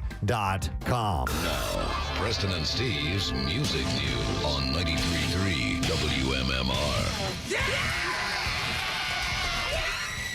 Brought to you this morning by a screaming woman. By PGW, powered by PGW. Improve the comfort of your home and lower energy bills with a PGW Energy Sense rebate. Up to $1,400 in savings with new home heating equipment. You can learn more at pgenergysense.com. I'm going to lead with something a little bit different this morning. Yes, you should. In music news. And we got word that this was going to happen this morning, and it did on our sister station, WMGK. A very good friend of ours by the name of Mr. John DeBella has officially announced his retirement. Wow. I'm very happy for him. So I am too. It's the inclination is to applaud, but to I'm thrilled that this is something he's wanted to do. He loves what he does, but he's got things he wants to get to. I went to him this morning, and before he made the announcement, I said, do I say congratulations to you or not? And Steve Vasilati, our former intern and his producer, turns to me and goes, do you like getting up at 3 o'clock in the morning? I said, no. And he goes, well, then congratulate the man. I'm like, you know what? You're right. It gives me some perspective. So he'll get some rest, which is wonderful. And he's had an incredible career here in Philadelphia, of course. I'm really glad he's going out on his own terms. I'm really glad he got the acknowledgement from the city that he so richly deserves. And John and I have become friendly over the last couple of years. And he does this woodworking stuff that I didn't know about. And he gets to do that more. He gets to live his life the way that he wants to, and I'm really happy for him. He makes good stuff. He makes real good stuff, and he is like overbooked with the amount of people that want him to build things for them, and he does. You know, cutting boards are kind of his specialty, and they're beautifully designed. And I'd like one, John. Now you're gonna have time. I'll pay. Don't give us this crap. Of course, Now you're gonna have time. But honestly, the city has, DeBella's going to be gone. And Gardner's gone. They're still alive, but we're some legends. Yeah. Jim Gardner, not Andre Gardner. No. Jim Gardner. Andre is still around, obviously. But John's last day is going to be June 30th. Yeah. He is going to be wrapping up his radio career. And Marissa and I were talking. He had made the statement this morning that just at MGK alone, this is his 21st year. Is it 2021, right, Marissa? Yeah. His 21st year. Did we have audio, or are we skipping that? I think you kind of said everything. I don't know. Yeah. Do we have it? Yeah, here we go. Just thinking about tomorrow. Wow. There you go. Clears away the cobwebs and the sorrow. He's looking forward. She's good. Till there's none. Okay. He's planning for the future. Tomorrow. And that's it. That's the deal. Yeah. I did not see that one coming at all. It's just what we had handy at the moment. So. But we wish John the absolute best, and it's been an honor working with him, and we still will work with him for a little bit He's longer, only a day away. Yeah, that's Congratulations, John. All right, a couple other things to mention. Guns N' Roses bassist Duff McKagan has dropped a new 3-song EP titled This Is the Song, which was I'm released currently singing in conjunction with Mental Health Awareness Month. McKagan spoke about the title track, explaining the song was written in the middle of a panic attack. Ooh. I couldn't breathe. I couldn't see straight. And lately, I've thankfully found my acoustic guitar as a refuge. And if I just hold on to that guitar, play chords, and hum melodies, I can start to climb my way out of that hole. For those of you who have never experienced something like this, count yourselves blessed. To those of you who recognize what I'm talking about, you are not alone. I've never experienced them, but I've been with my brother when he has experienced them, and it is terrifying. Yeah. I've had them when I thought I was having a heart attack. Yes. And it was actually just an esophageal spasm. Yeah. And so I'd feel this movement in my chest, and I'm like, oh, my God, that's my heart. And then that makes your heart go boom, boom, boom, boom, boom, Right, boom. right. And so it's not the same as like an anxiety attack or something, some overwhelming feeling of anxiety. But I tell you what, the sensation I had scared the living hell out of me. By the way, do we have audio of David Draymond? Was that sent over? We this should, morning, yes. Melissa? Yeah, it's right Because here. that's When in I'm the. stuck with a day that's gray and lonely. He's talking about the I just stick isolation. at my chin and grin and say. Okay.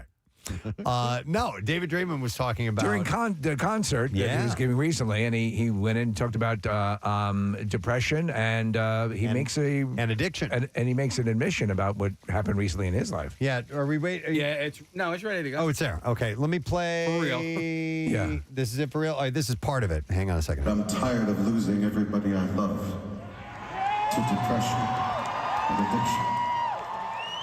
And I miss the friends that we've lost. Miss Chester, Miss Scott, and Miss Chris. And if I can be completely honest with you, a couple months ago, I almost joined them. Yeah, so the crowd He almost committed suicide. He had everybody raise their hand who has either been affected by depression or addiction or knows someone who hasn't. Like every single person in the audience put their hands up. Does he sound a little bit like Gene Simmons in that? Just in the beginning of that? Yeah, listen. Oh, wait, sorry. Yeah, go back to the beginning if you would, please. Not the... Eddie. Oh, no. Tanya. No. Mitch. I'm tired of losing everybody I love to depression and addiction. He's battled with it for a while. Yeah. So, oh no. Many chickens have been lost in fires throughout the past couple of years. I'm about 1/100th through the first page. Yes, that's true. Because they remember those fires. It was like 5 million chickens or something. Yes. Like crazy amount. But Gene keeps the list Keep going, on rolling. Yeah. So anyhow, turn the page. That was kind of an interesting thing for Draymond to admit on stage like that. And, but I'm glad he seems to be he's processing it. You know, it's so horrible. Graham Nash revealed the reason that David Crosby reconnected with him just prior to his death earlier this year was to apologize. Crosby, who was 81, died in his sleep last January. I'm very sorry, and I apologize with all my heart. Battling another bout with COVID. Crosby, who had been estranged with Nash and Neil Young for several years, had emailed Nash asking if they could talk on the phone. Nash remembered Crosby wanting to make amends for, quote, Sorry I was so whack. He said, for all the stupid things I said about you and particularly Neil. He said David was a very interesting couple of people. He said he was generous, funny, the most unbelievably great musician. On the other hand, he could make an entire room feel bad with 2 words. He said, I wanted to remember the good music that we made and the great times we had. Let that satisfy you, but he's gone. The movie about him, the documentary, and I remember it might be Echo in the Canyon, where he talks about the realization that he was saying, he began to realize that he was the a-hole. And it was a very sobering thing. Did you hear the interview that Pierre did with Graham some of it, last yeah. month? Yeah, and Graham got pretty emotional, and Pierre was trying to delicately balance his conversation with Graham and his respect for his friend, but he wanted to ask about David, and Graham opened up. It was interesting to hear Graham get emotional, and it was also interesting to hear Graham's perspective now that David is gone. Yeah, and it's nice to hear that Crosby reached out to them and wanted to, so things. It means a lot to us who are fans of their music, and they went through so much. Whenever something like that happens, and you have this kinship, and you have this familial sort of thing going on, and then it dissolves, and then in fact they'd become adversaries to some level. The fact that they were able to kind of patch it up at the end does make a difference. Crosby was supposed to call Graham, and he didn't. And right before he passed, David did not call Graham, and then Graham was hurt and angry again because he didn't get this phone call. And then the reason why was that David was dying. Yeah. But the intentions were there, so it's nice. Steve Perry, we mentioned this yesterday. Shut up! This is an apartment building, for Christ's sake! He's just singing out loud. Yeah, she should be gone. So should you. After all your words of steel. Anyway, he is going to be. Do you think you could shut up?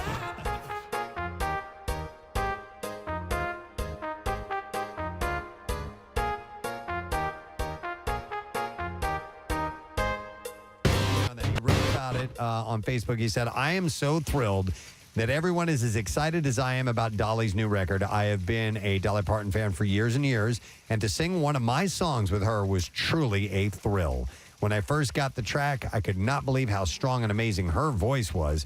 I did my very best to keep up with that girl, but boy, she's got fire. And he's legendary as having a powerful voice. He said, and to quote her on my telephone, she said, I think we harmonize well together, don't you? And I said, absolutely, my dear, absolutely. So I am very curious as to what all this is going to sound like. You ran off a list of the songs that are being covered. It's like 30 friggin' songs on the album. And it's a who's who. Yeah. So, in fact, this next story is about Elton John's partner, Bernie Taupin. Elton John will be on the album as well. So Bernie Taupin is shaping up. It's going to be a great year for him, one for the history books on September 12th.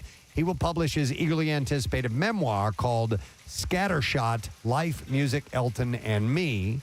And on November 3rd, he'll be one of the inductees into the 2023 class of the Rock and Roll Hall of Fame. This is, I contend, one of the best songs ever. This is my all-time favorite song. Yeah.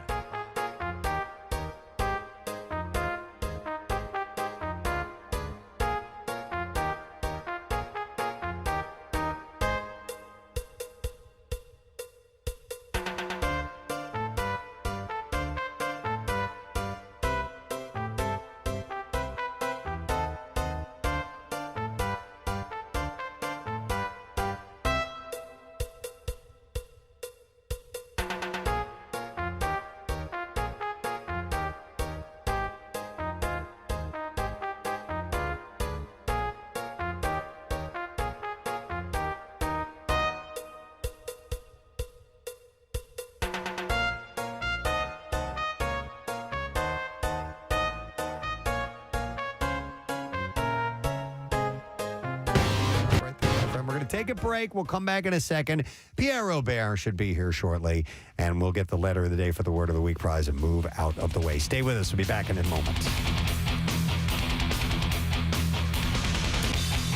Preston and Steve on 93.3 WMMR. Kreischer. Can we leak a little information here on the Preston and Steve Show? Anybody else that we might know is involved in the project? I don't know. I don't know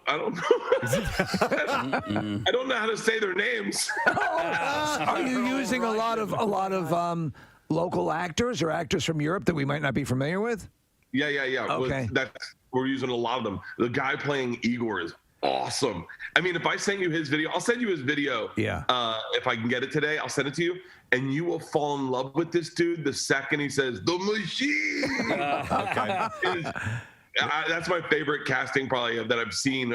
Actually, everyone's great. The girl, I don't know who I can say, but by the way, I can't even say any of their names. So. Yeah. No, it's so cool. I would love to see like Boban. How do you say his last name? Basketball player, 7'5". He's in John Wick 3, Parabellum. Yeah, that guy would be great. I don't know. But anyway, that's not what I wanted to ask you. So you do Two Bears in One Cave. You're also doing this podcast with Bill Burr. We're actually going to have Bill Burr on the show tomorrow. So why do you giggle like that? I bet that guy makes me giggle. Has he ever told you? Has he ever told you about the time he was at the Sistine Chapel? No. Should we ask him about it? Or is he going to get mad? No. He was like, I'm such a moron, Bert. He goes, I'm at the Sistine Chapel with my wife. We're looking up, and I'm thinking, this is great. You know what? If someone was smart, they'd open a bar right outside here and call it the 17th Chapel. 17th? The 16th Chapel. That's fantastic. Giggle so hard. We did a podcast with Stanhope. That's great. And all we did was talk about day drinking, best day drinking scenarios. And Bill hasn't drank in like 2 years. Yeah. And I swear to God, all of us almost fell off the wagon. By the way, here's a connection. You're going to be related to Mark Hamill in The Machine, and Bill Burr's on The Mandalorian. You're all now living in the Star Wars universe to some extent. That's pretty wild. Yeah, what's interesting is I got an offer to be on The Mandalorian like 2 months ago. They hit me up. They sent me with this role, and they're like, "Hey, you interested?" And I was just like, "I'll pass." What? And my daughter lost it. They're like, "Why? What are you doing?" And I was like, "Well, I don't know. I mean, I don't really." Not really like I don't watch The Mandalorian. Like I tried to watch it, I couldn't get into it. Right. And my daughters lost it. They lost it. It's a great show. It's so freaking good. Yeah. Yeah. And so then when we got Mark Hamill to play my dad, I went, I think I'm still a Jedi, guys. Like, it runs in the family. Bill's whole thing is he's always made fun of the Star Wars universe. He's always, and here he is, and he jokes, he talks about, you're friends with him. And here he is square in the middle, and now he's having to sort of sheepishly say, okay, I kind of get it now, Oh, yeah, wait, that's a great one. Ask him to tell you about all the stuff going on in season 1. say, hey, Bill, the seasons you did, tell us about the story. Oh, he has no idea. He hasn't watched any of them. All right, yeah, we'll get him on that. Bert, it was years ago. We had done this live broadcast. Basically, it was from like a trash company, right? So it was a place. They won an opportunity. They did a charity drive, and they won an opportunity for us to broadcast live. And Bill Burr came out, and we actually flew him out to this live broadcast in a helicopter. I don't know if he's going to remember that, but it was so funny because that was like the first taste of the real Bill Burr that I got, because we wanted to play this game called Crack Shot, right?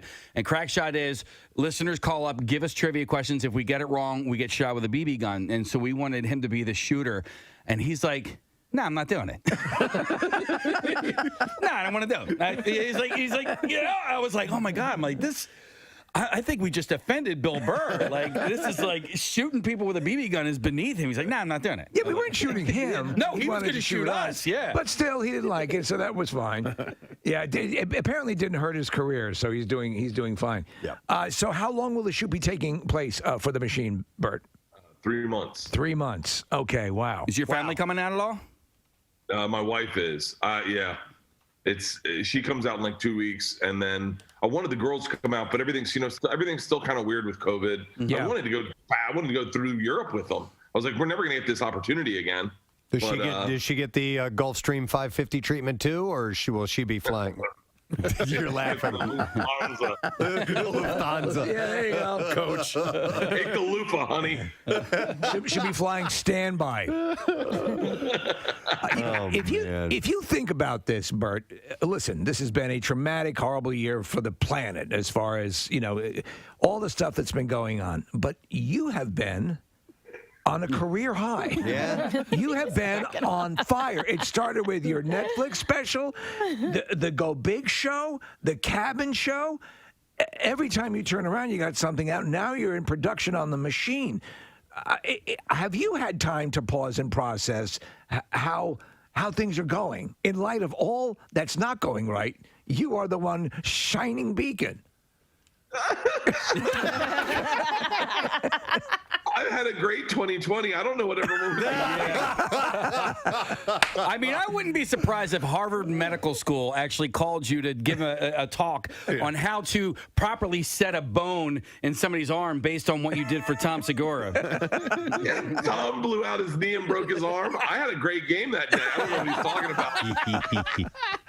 Casey references. Casey references all the time. We're about ready to wrap up our program. Today has been a very fun day. Have enjoyed every bit of it. Our conversations, our contest, and our guests have all been exemplary. Well, I tempt fate by asking for a letter grade. Oh, wow. Oh, yeah. That's a good question. Yeah, I never really asked. It's never what you want. No. But anyhow, I would like to thank Gene and Bill Barretta. Yeah. And Adam Goldberg for being on the program this morning. The Muppets Mayhem, now available on Disney+. And Steve, you said it's great. I love it. It's got all the cameos you want. Tons of them. And the story of Dr. Teeth and the Mayhem Band is explored in that. And so I'm definitely going to take a look at this and spend some time with that. And thank you to our buddy Artie Kemper, who stopped by this morning. Autism Delaware, wonderful organization. And I guess we got to do the letter of the day. You ready for that, Case? Yes, sir. All right, let me fire this thing up. Preston and Steve on 93.3 WMMR. Now, the Daily Letter. And the Preston and Steve Show is brought to you today by the letter T, as in Totes My Goats. All right. Totes My Goats. We've got one more letter to go and then a prize to give away. We have a 4-pack VIP tickets for the 2023 Ardmore Outdoor Spring Beer Festival, and that is this Saturday, by the way. May 13th at Shuffle Plaza. VIP tickets include an hour pre-fest indoors at Ardmore Music Hall hosted by the amazing Pierre Robert. And ticket giveaways for the Hooters. Sold out shows this weekend. The GA portion of the day is 1 to 4 p.m. Live music and 50-plus craft brews. 21 to drink, all ages to hang. And tickets are on sale now. You can text BeerFest to 39333. And we will send a link to you with all the information that you would ever need about all of that stuff. Excellent. Yep, absolutely. I'll take this moment to thank our sponsors. The Preston and Steve Show has been brought to you today by Sequoia Outback. You can shop the Memorial Day sale at Sequoia Outback, Route 309 in Hatfield, or at decksupplies.com. And also brought to you today by Dunkin'. The Preston and Steve Show runs on Dunkin'. Tomorrow, for No Sad Bro Friday, we will have comedian Chris Redd in the studio. Yeah. We'll also have comedian Christina Hutchinson in the studio. Awesome. And everything we have to give away, we will give away to you. And it is the final day of MMR's Concert Cash. Don't forget, Pierre's got one coming up at noon, your opportunity to win that money. So make sure that you are with him and tickets to the MM Barbecue. That's it. We're done. Rage on. Have yourself a great day, and we will see you tomorrow, gang. Bye-bye.